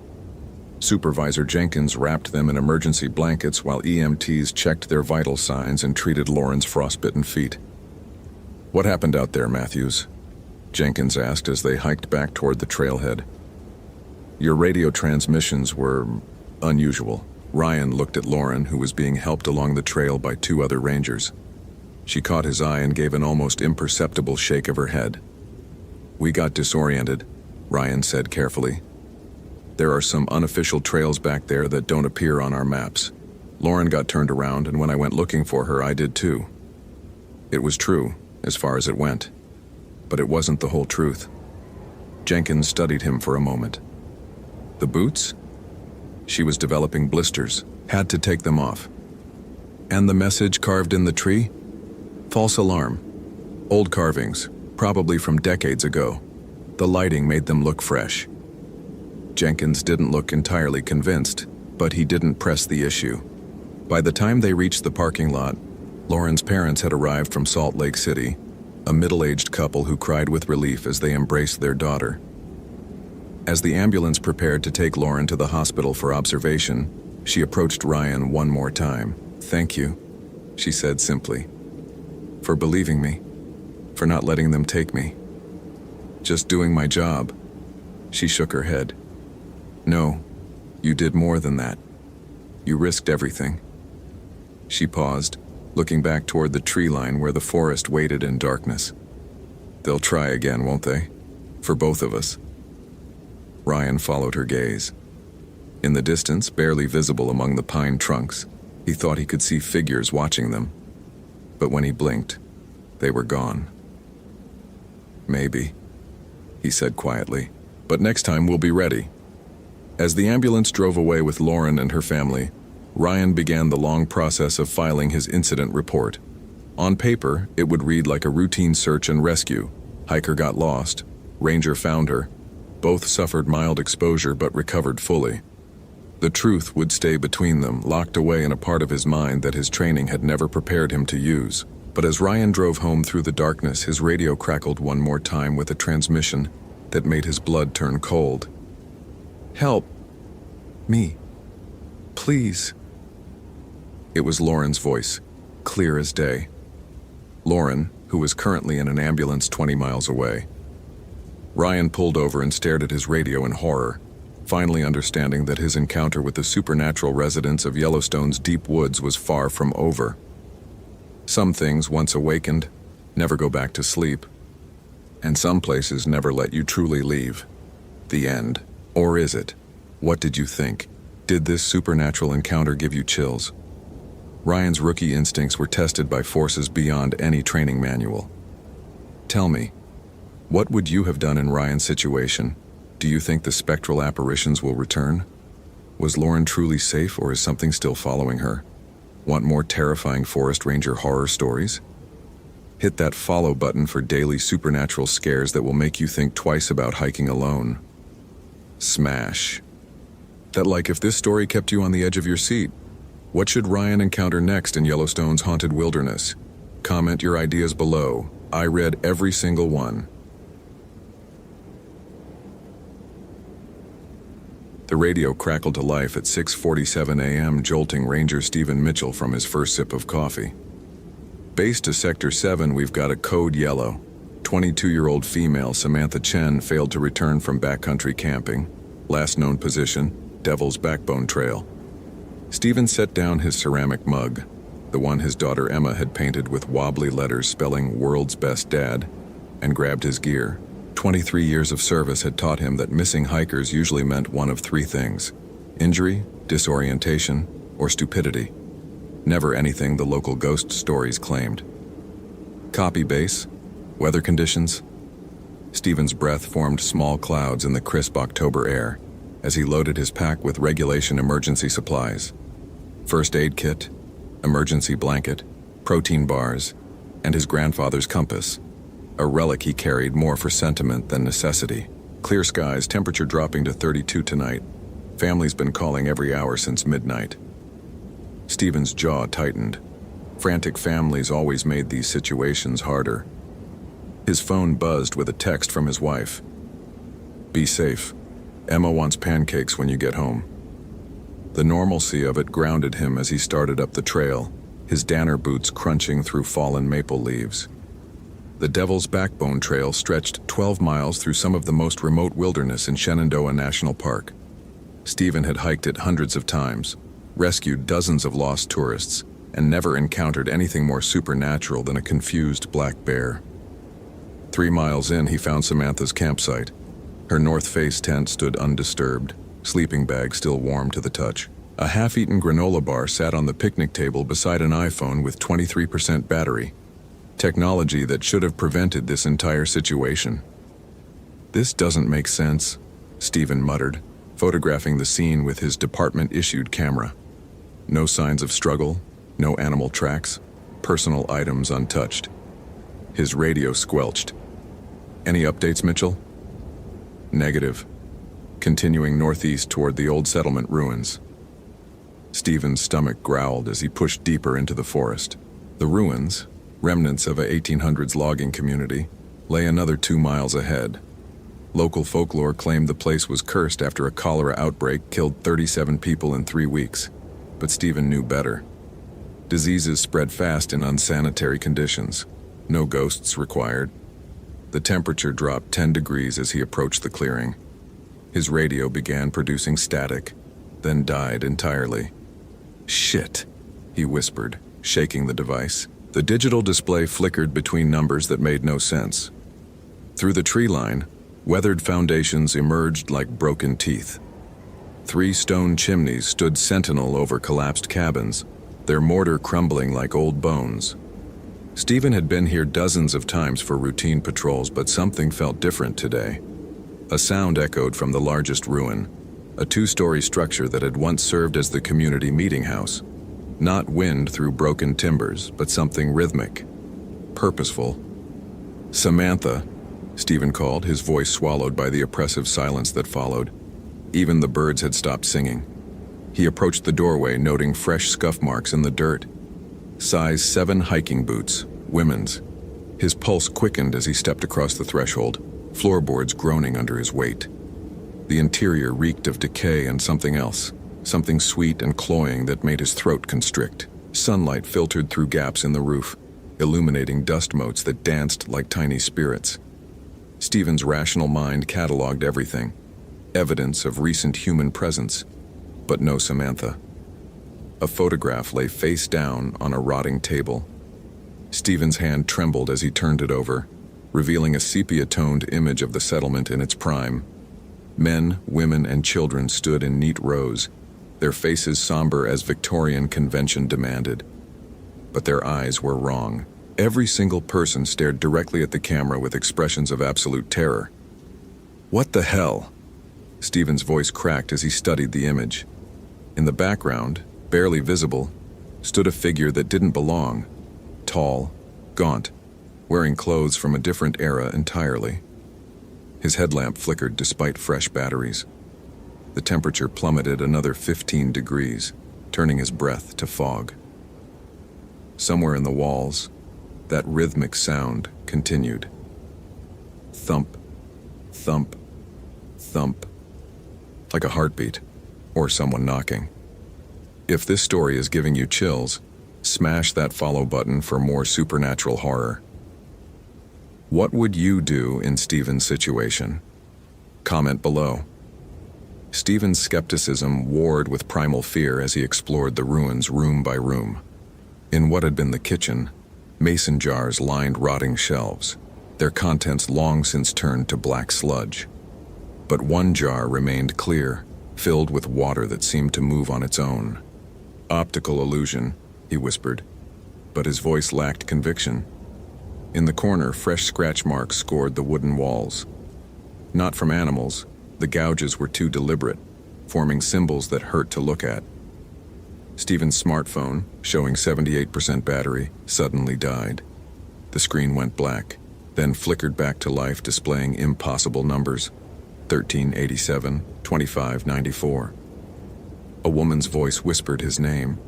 Stephen spun around, heart hammering against his ribs. The sound had come from everywhere and nowhere, layered with harmonics that made his teeth ache. "Samantha, is that you?" Silence answered. Then, from the floor above, footsteps. Slow, deliberate, moving in a pattern that defied the architecture. The second floor had collapsed decades ago. Every rational fiber in Stephen's being screamed that this was impossible. Gas leaks could cause hallucinations. Stress could trigger auditory disturbances. Low blood sugar could explain the disorientation. But rational explanations couldn't account for what he saw next. Samantha Chen stood at the top of the non-existent staircase. Her hiking clothes were pristine, face unmarked by a night in the wilderness. But her eyes held knowledge that shouldn't exist in a living person's gaze. Ancient, terrible knowledge that made Stephen's bladder clench with childlike fear. "Stephen," she said, her voice carrying impossible acoustics. "They've been waiting for you." Behind her, shapes moved in the darkness. figures that matched the terrified faces in the photograph, their Victorian clothing rotted to tatters, skin waxy and translucent. Stephen's radio crackled back to life. "Mitchell, respond. We're showing seismic activity at your location." The ground beneath his feet began to vibrate. Mason jars rattled on their shelves. Dust rained from the ceiling as something massive stirred beneath the foundation. "They built this place on hollow ground," Samantha continued, her feet not quite touching the floor. 37 died, but something else was born. Something that feeds on skepticism. Stephen's mind fractured. Everything he'd believed about reality, about the natural world, about the clean line between fact and folklore, crumbled like the walls around him. "This isn't real," he gasped. "Mass hallucination, carbon monoxide, something." Samantha smiled with someone else's teeth. "Keep telling yourself that, Stephen. It makes you taste better." The hollow ground opened. Stephen Mitchell's body was found 3 days later by a search and rescue team, seated peacefully at the ruins' kitchen table. No injuries, no signs of struggle. The medical examiner ruled it cardiac arrest, though noted the victim's expression of absolute terror. Samantha Chen was never found. The ruins were sealed off indefinitely after 3 more disappearances occurred within a month. Local authorities cited unstable foundations and dangerous wildlife, but the surviving rangers whispered different theories.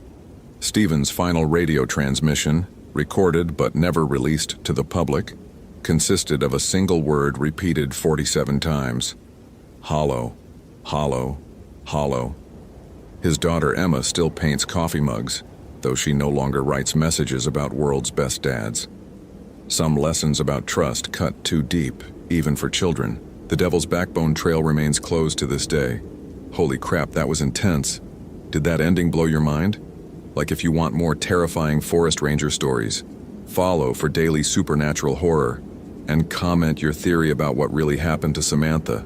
I read every single one.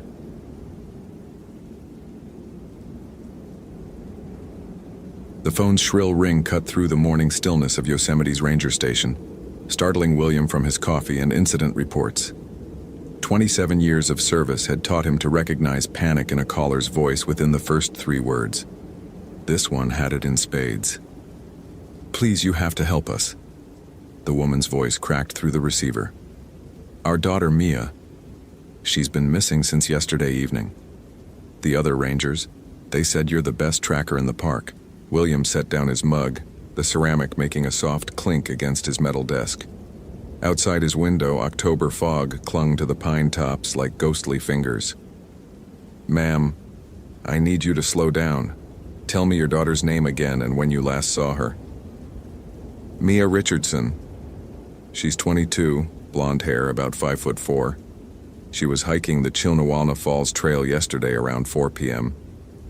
She always texts us when she reaches the top, but..." The woman's breathing became ragged. "Nothing." Her phone goes straight to voicemail. William's weathered fingers already reach for his park map, muscle memory guiding him to the trail system. Chilnawalna Falls. He knew every route and rock formation along that route, but something cold settled in his stomach as he traced the trail with his index finger. The old chapel ruins sat about a mile off the main path, hidden in a grove that most hikers never discovered. "Has she hiked this trail before, Mrs. Richardson?" "Many times. Mia loves that waterfall. She's been coming here since she was 12. A man's voice joined in the background. Probably the father, William guessed. "She knows these woods better than most locals." That cold feeling intensified. In his experience, it wasn't the inexperienced hikers who disappeared. It was the confident ones who ventured off marked trails, the ones who thought they knew the mountain's secrets. William strapped on his duty belt, checking his radio, GPS unit, first aid kit, and emergency beacon. The familiar weight of his gear had always been comforting, a reminder of his competence and preparedness. Today, it felt inadequate. "I'm heading out now, Mrs. Richardson. I'll need you and your husband to meet me at the Chilnawalna Falls trailhead in 30 minutes. Bring a recent photo of Mia and anything that might carry her scent." As he hung up the phone, William caught his reflection in the office window. Gray streaks had appeared in his brown hair over the past year, and new lines creased the corners of his eyes. 27 years of mountain rescues, body recoveries, and search operations had left their mark. But he'd never lost anyone on his watch, not permanently. He didn't intend to start now. The drive to the trailhead took him past familiar landmarks. The old ranger cabin where he'd trained as a rookie, the meadow where he'd proposed to Sarah 15 years ago, the turnoff to the visitor center where his daughter Emma had taken her first steps during a family picnic. These mountains weren't just his workplace, they were his home, his sanctuary, his life's work. The Richardson family waited by the trailhead sign, and William's heart clenched at the sight. The mother clutched a photo of a smiling young woman with bright eyes and her father's strong jawline. The father paced in tight circles, his hands shaking as he held a purple fleece jacket. "This is Mia's favorite hiking fleece," Mr. Richardson said, thrusting the garment toward William. "She wore it on every hike." William accepted the jacket, immediately noting the familiar scent of pine sap and the faint sweetness of wild bergamot, plants that grew abundantly near the upper falls. But underneath those natural smells, he detected something else, something metallic and cold that made the hair on his neck stand up. "When did you last speak with your daughter?" William asked, pulling out his incident report pad. 2 days ago, Mrs. Richardson whispered. "She called to tell us about her new job offer. She was so happy, so excited about the future. She said she wanted to hike to her special place to think about her decision." "Special place?" The parents exchanged glances. "There's some old stone buildings she found a few years back," Mr. Richardson explained. "She never told us exactly where, but she said it was peaceful, a place where she could think." William's blood turned to ice water.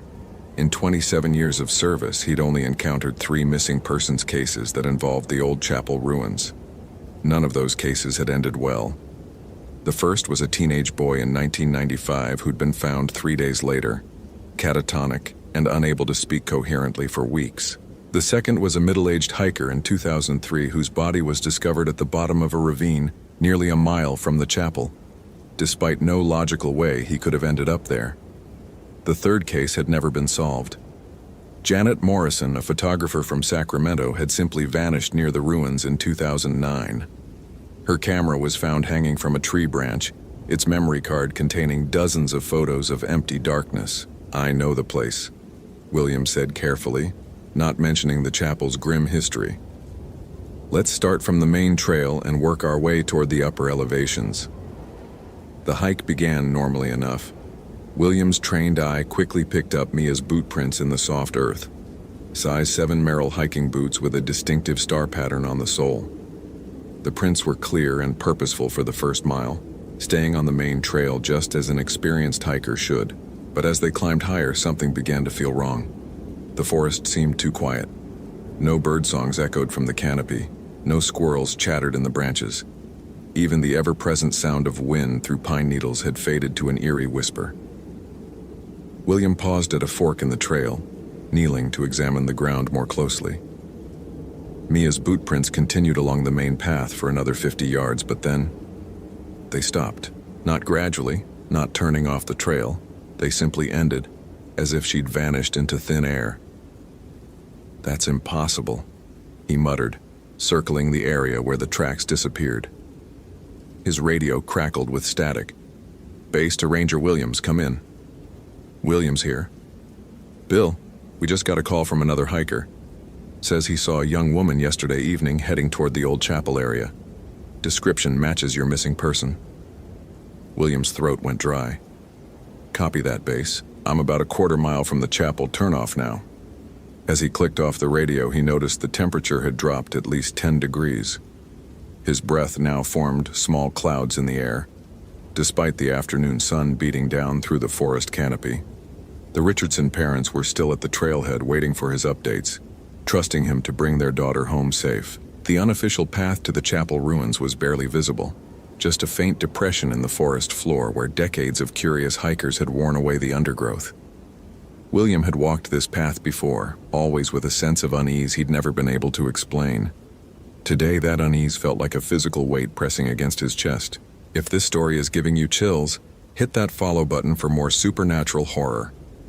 What would you do in William's situation? Comment below. The chapel ruins materialized through the trees like a fever dream. Built sometime in the 1880s by a reclusive religious sect, the stone structure had been abandoned for over a century.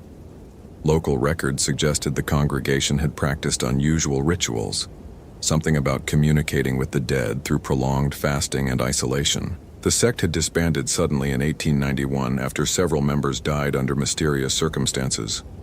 Now, only crumbling walls and empty window frames remained, covered in decades of moss and vine growth.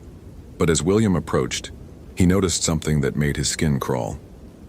The moss around the chapel's entrance was dead, not autumn brown, but black, as if it had been burned or poisoned. And there, clear as day in the soft earth before the chapel's doorway, were Mia's boot prints. William keyed his radio. "Base, I've located signs of the missing person at the chapel ruins, requesting backup and medical team to my location." Static answered him. He tried again, adjusting the frequency. Nothing but electronic hiss. His cell phone showed no signal, which wasn't unusual at this elevation. But his GPS unit was acting strangely, the screen flickering between coordinates that placed him miles apart from each other. In 27 years of using park equipment, he'd never experienced a complete electronics failure. The chapel's interior was darker than it should have been, given the broken roof and missing walls. William clicked on his high-powered flashlight, sweeping the beam across the stone floor.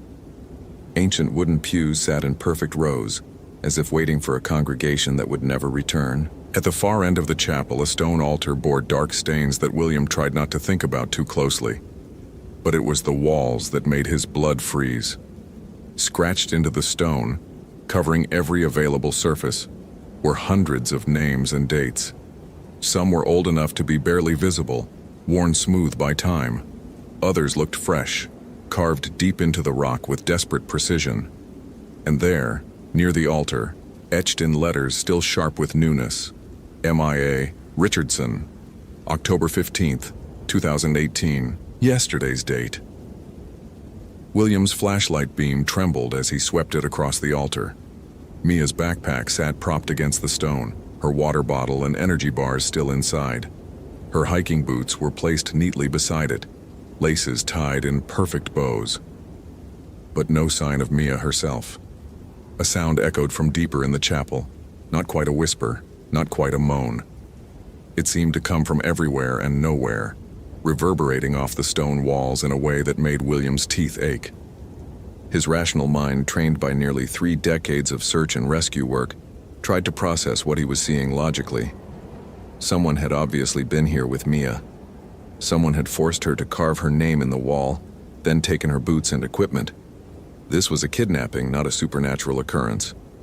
But rational thought became harder to maintain as the temperature continued to drop. His breath now came out in thick white puffs, and frost began forming on the stone walls despite the October afternoon heat outside. The whispering sound grew louder, resolving into what might have been words in a language William didn't recognize. And underneath it, barely audible, he heard something that made his heart stop. A young woman's voice, calling for help. "Mia," he called out, his voice echoing strangely in the stone chamber. "Mia, if you can hear me, keep talking. I'm here to help you." The response came from all directions at once, a sobbing, desperate plea that seemed to emerge from the walls themselves. William followed the sound deeper into the chapel, past the altar toward a stone staircase he hadn't noticed before. The steps descended into absolute darkness, worn smooth by centuries of footsteps. Each step downward felt like descending into a living nightmare. The temperature dropped another 10 degrees. The whispering grew louder, joined by other voices, dozens of them, all pleading, all afraid. And somewhere in that cacophony of supernatural torment, Mia's voice rang out clear and desperate. "Please, somebody help me. I can't find the way out." William's flashlight began to flicker, its beam growing dimmer with each step. But he pressed on, driven by the same protective instinct that had made him a legendary tracker in these mountains. Somewhere down here was a 22-year-old girl whose parents were waiting at a trailhead, trusting him to bring their daughter home. The staircase ended in a circular chamber that defied architectural logic. The space felt enormous, far larger than the chapel above could have contained. Carved alcoves lined the walls, each containing what looked like human remains in various stages of decay. Some were obviously ancient, nothing but bone fragments and tattered cloth. Others looked disturbingly fresh, and in the center of the chamber, barely visible in his dying flashlight beam, sat Mia Richardson. She looked exactly like her photo, blonde hair, delicate features, about 5'4". But her eyes held a terror so profound that William felt it like a physical blow. She was alive, conscious, but somehow trapped in a state between existence and something else entirely. "Mia?" William approached slowly, the way he'd learned to approach injured wildlife. "I'm William. I'm a park ranger. Your parents sent me to find you."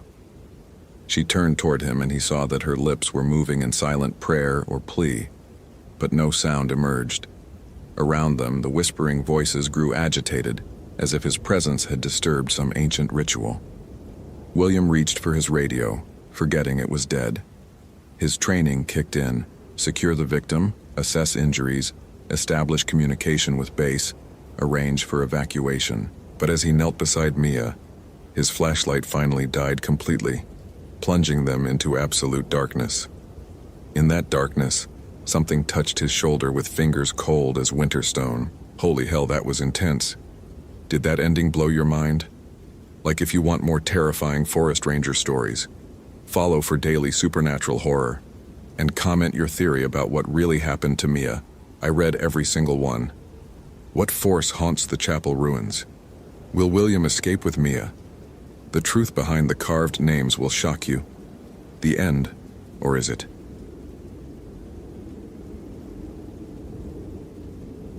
Mark Thompson adjusted the weight of his patrol pack against his shoulders, the familiar 40-pound burden feeling heavier than usual as he traced the familiar contours of Hurricane Ridge Trail. At 34, he'd spent 8 years as a forest ranger, but the nightmares from the Cascade incident 3 years ago still woke him in cold sweats, his wife Sarah finding him standing at their bedroom window, searching the darkness for shapes that shouldn't exist. The October air bit through his regulation fleece, carrying the scent of decomposing maple leaves and the metallic promise of rain.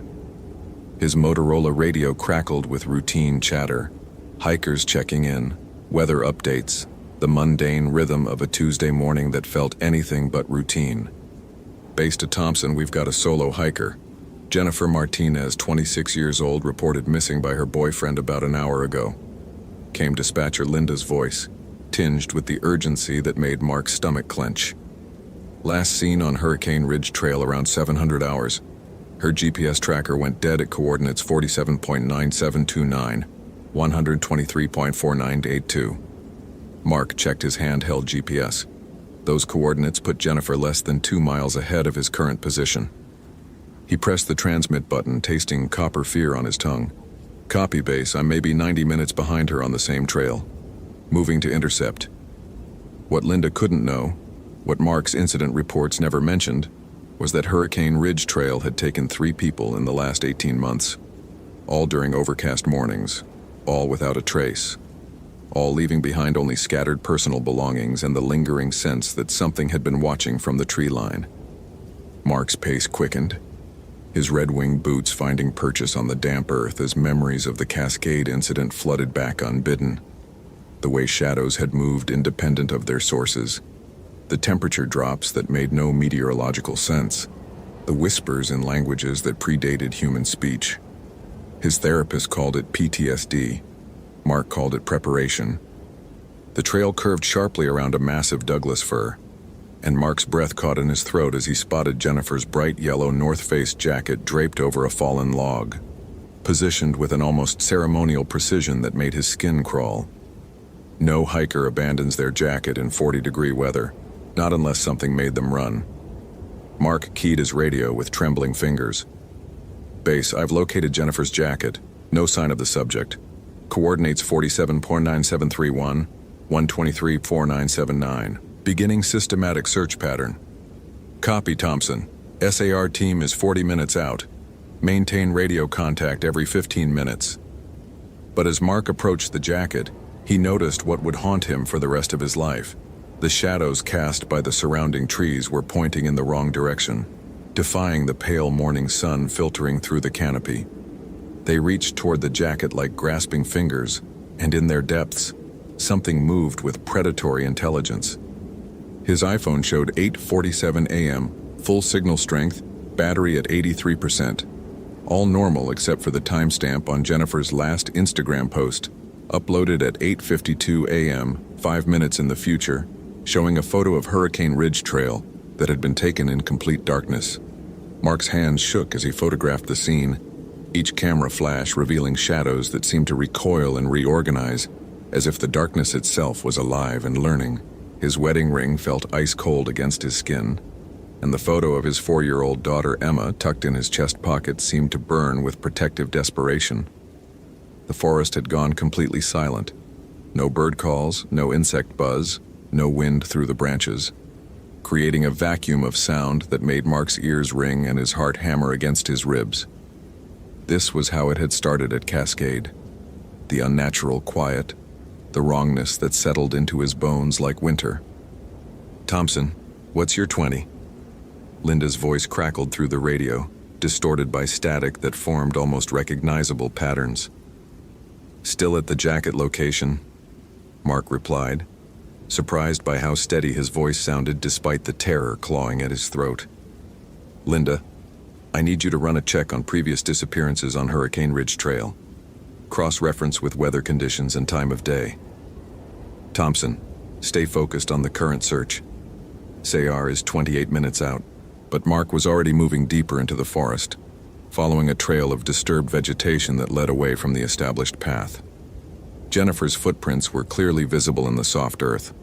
Nike running shoes, size 7, moving at a steady pace initially, then breaking into an irregular sprint pattern that suggested panic. What chilled Mark to his core were the other impressions in the mud. Not quite footprints, but depressions that seemed to absorb light, creating pockets of darkness that his eyes couldn't quite focus on. They paralleled Jennifer's path, sometimes overlapping as if something had been herding her deeper into the woods. His daughter's voice echoed in his memory from that morning. "Daddy, come home safe. The shadows in my room moved funny last night."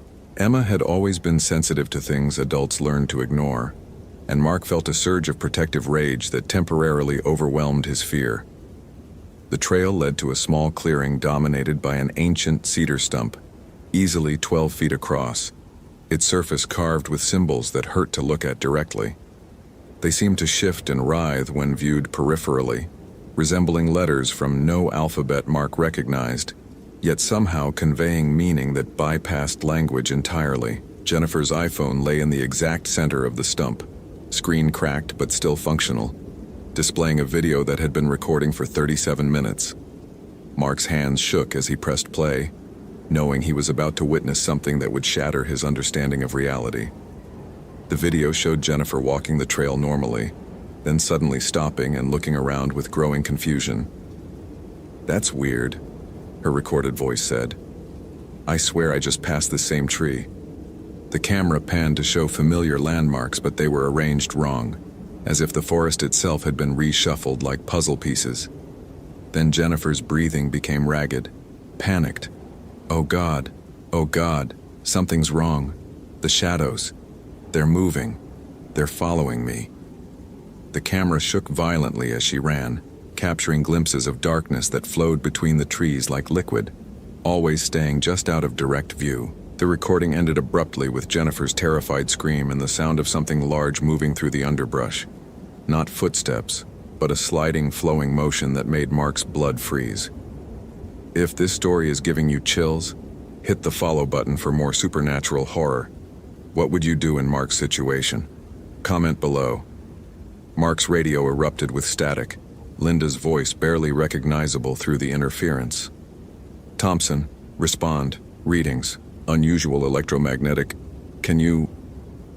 The temperature plummeted 20 degrees in as many seconds, Mark's breath misting as frost began forming on the surrounding vegetation despite the morning sun. This was exactly how it had started at Cascade, the rapid temperature drop, the electromagnetic interference, the sense of reality becoming negotiable. His iPhone screen flickered and died, the battery indicator dropping from 83% to 0 in seconds. His GPS unit followed suit, the screen going black as the device became ice cold in his hands. Even his analog compass spun wildly before settling on a direction that couldn't possibly be magnetic north. "Jennifer!" Mark called out, his voice swallowed by the unnatural silence. "Jennifer Martinez, Forest Service, call out if you can hear me." The response came not as a human voice, but as a sound like wind through dead leaves, forming words in Jennifer's voice. "Help me, Mark. They won't let me leave. They're hungry and they've been waiting so long." Mark spun toward the sound, his maglite beam cutting through shadows that seemed to have substance, revealing Jennifer standing at the edge of the clearing. But something was wrong with her appearance. She flickered like a bad television signal, sometimes solid, sometimes translucent, her eyes reflecting light like an animal's. "Jennifer, it's okay. I'm Ranger Thompson. I'm here to help you." Mark kept his voice calm, professional, even as every instinct screamed at him to run. "Can you walk toward me?" Jennifer's form solidified slightly, and Mark could see tears streaming down her face. "I can't. They won't let me. They say I have to choose. Stay forever or give them someone else. They remember you, Mark. They remember what you did at Cascade." The shadows around the clearing began to move with purpose, forming shapes that suggested familiar figures. His SAR team members who had vanished 3 years ago, their faces twisted with accusation and hunger. Mark's therapist had been wrong. This wasn't PTSD. This was unfinished business. "What do they want?" Mark asked, though he already knew the answer with the certainty of recurring nightmares. "A trade," Jennifer whispered, her voice growing fainter. "A life for a life, someone who knows their true nature, someone who escaped when he should have stayed." Mark's hand moved instinctively to his chest pocket, feeling the photo of Emma and Sarah. He thought of his wife making coffee that morning, humming off-key to the radio. He thought of Emma's sleepy goodbye hug, her small arms wrapped around his neck, whispering, "I love you, Daddy." But he also remembered the faces of his lost team members, Rodriguez, Chen, Williams, good people who had trusted him to lead them safely through the supernatural maze that Cascade had become. He'd escaped that nightmare by pure luck and cowardice, leaving them to a fate worse than death. "I won't trade an innocent life for mine," Mark said firmly, surprised by his own conviction. "If they want me, I'm here. Let Jennifer go." The shadows recoiled as if struck, and Jennifer's form became more solid.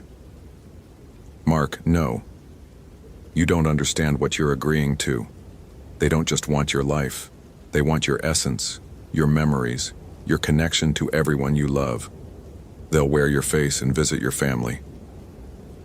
Mark's resolve wavered as he imagined something wearing his appearance, sitting at his dinner table, tucking Emma into bed, lying next to Sarah in their marriage bed. The shadows sensed his fear and pressed closer, their whispers forming words in the voices of his loved ones. His radio suddenly crackled to life with perfect clarity. "Thompson, this is SAR Team Leader Jackson. We're approaching your coordinates. ETA 5 minutes. The shadows reacted with violent agitation, swirling around the clearing like a tornado of darkness. Jennifer's terrified voice cut through the chaos. "They won't let witnesses escape. If your team comes here, they'll take them all." Mark realized with crystalline clarity that this was his moment of choice, the crossroads his recurring nightmares had been preparing him for. He could run, save himself and his approaching team, leaving Jennifer to the shadows as he'd left his previous teammates. Or he could face the thing he'd been running from for 3 years. "Base, this is Thompson," Mark said into his radio, his voice steady. "Abort SR deployment to my location. I repeat, abort deployment. I've found the subject and we're taking an alternate route out. We'll rendezvous at Ranger Station 3. Thompson, that's not protocol. Confirm your status." Mark turned off his radio and threw it into the forest. He looked at Jennifer's flickering form, then at the wall of shadows surrounding them. "What exactly did I do at Cascade that pissed you off so much?" The shadows coalesced into a more recognizable shape. Rodriguez, his former partner, but wrong in ways that made Mark's eyes water. You opened the door, Mark. You read the symbols, spoke the words, tore a hole between what is and what waits. Then you ran, leaving us to hold the breach closed with our souls. The memory hit Mark like a physical blow, the archaeological site they'd been investigating, the carved stones he'd photographed for his report, the ancient words he'd pronounced phonetically for his voice recorder. He'd been documenting what he thought were Native American petroglyphs, never imagining they were a binding spell that had kept something terrible locked away for centuries. "I didn't know," Mark whispered. "I was just doing my job." "Intent doesn't matter," the Rodriguez thing replied. "Effect does. We've been guarding that breach for 3 years, Mark. Our souls stretched thin, our humanity eroding, and now it's growing. Soon it won't need a door. Soon it will pour into your world like water through a broken dam." Jennifer's form was becoming more translucent, her voice fading. "Mark, whatever you're going to do it now. I can feel myself disappearing." Mark pulled out his smartphone, checking the crack in the screen that had somehow formed despite the device being dead moments before. The camera function still worked, and he began recording, speaking clearly into the microphone. "My name is Mark Thompson, Forest Service employee ID 7794. If someone finds this recording, know that the disappearances on Hurricane Ridge Trail are connected to an archaeological site in the North Cascades. The symbols there are not decorative. They're a containment system for something that shouldn't exist in our reality. I damaged that containment 3 years ago, and good people died because of my ignorance." The shadows pressed closer, but they seemed unable to touch him while he spoke the truth aloud. Mark continued recording, his voice growing stronger. "The entities feeding on hikers here aren't malevolent by choice. They're trapped between worlds, slowly starving, trying to find a way home. They've been using stolen human essence to maintain coherence. But it's not enough. They need someone who understands their nature, someone connected to the original breach, to help them cross back over." Jennifer's eyes widened with understanding. "Mark, you can't seriously be considering—" "I'm not sacrificing myself," Mark interrupted. "I'm fulfilling my responsibility. I opened the door. I have to close it properly. But I need your help, Jennifer. I need you to be my anchor to this reality to make sure I come back." Mark pocketed his phone and approached the carved stump. The symbols seemed to writhe more violently as he drew near, and he could feel heat radiating from the wood despite the freezing air. His hand trembling, he placed his palm flat against the central carving. The world exploded into sensation and memory, not his own, but those of the shadow entities. He experienced their original world, a place of geometric impossibilities and crystalline beauty, felt their confusion and terror when they'd been pulled into human reality centuries ago, understood their desperate hunger not for human death, but for home. Through the psychic connection, Mark saw the truth.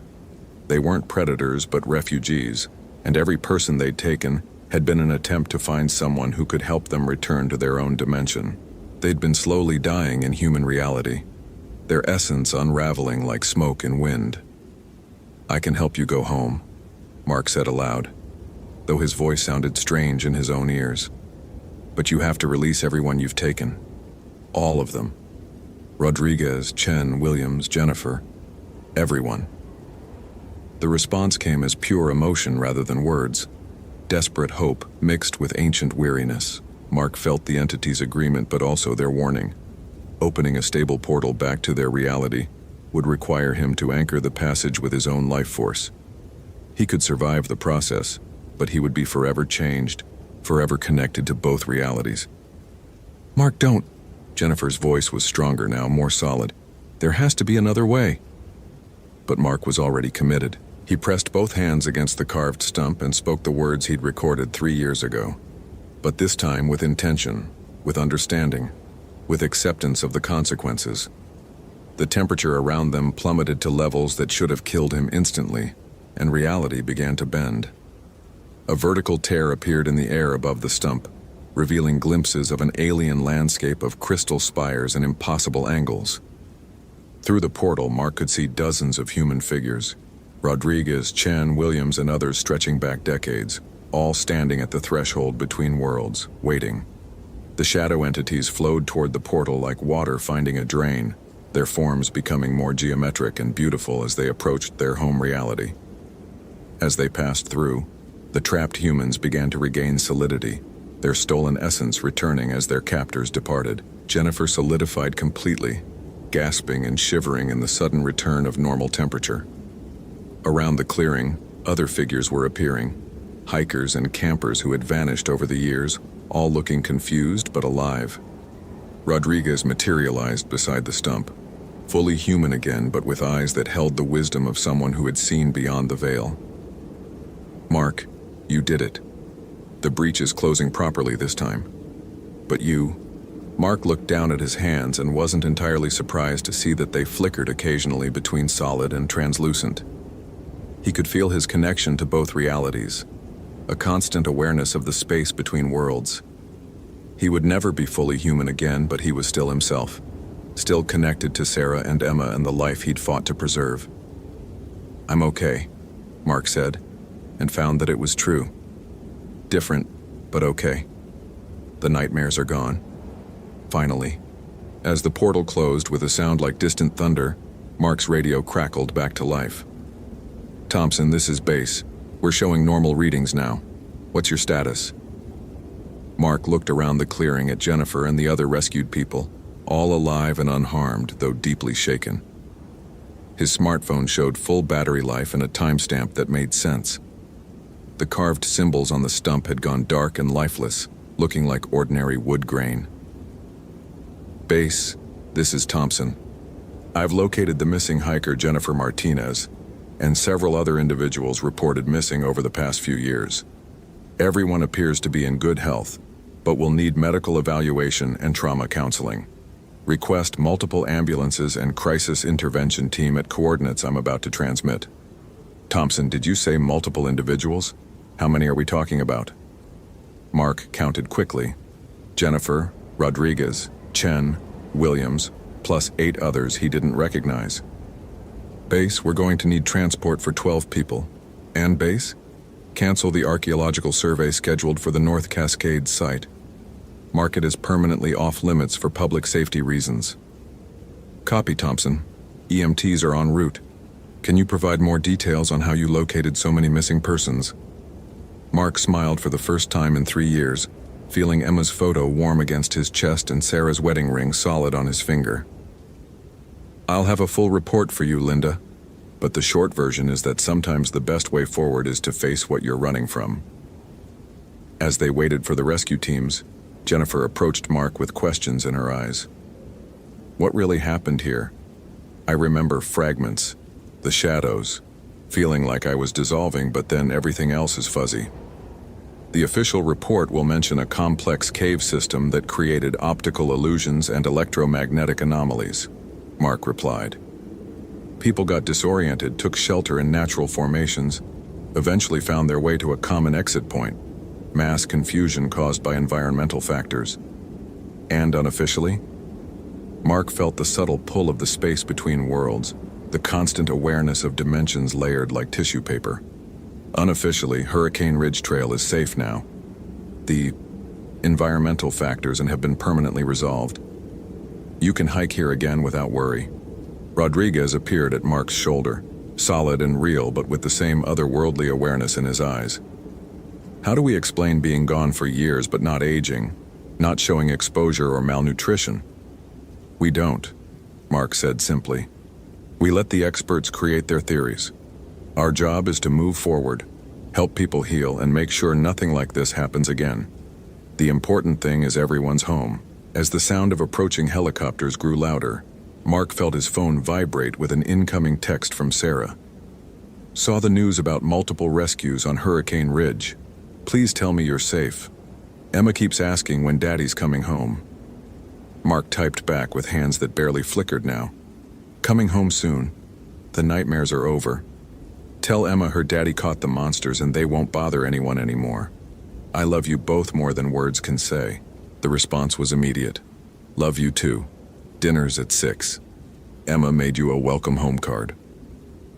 Mark pocketed his phone and looked up through the forest canopy at the autumn sky, finally clear of unnatural shadows. He could hear the EMTs calling out as they approached through the trees, voices full of professional concern and human compassion. For the first time in 3 years, Mark Thompson felt like he was exactly where he belonged, caught between worlds but anchored by love, forever changed but essentially himself, guardian of secrets that would keep his family and his world safe. The shadows between the trees were just shadows again, and that was the greatest victory of all. Damn, that was intense. Did that ending blow your mind? Like if you want more terrifying forest ranger stories, follow for daily supernatural horror, and comment your theory about what really happened to Jennifer. I read everyone.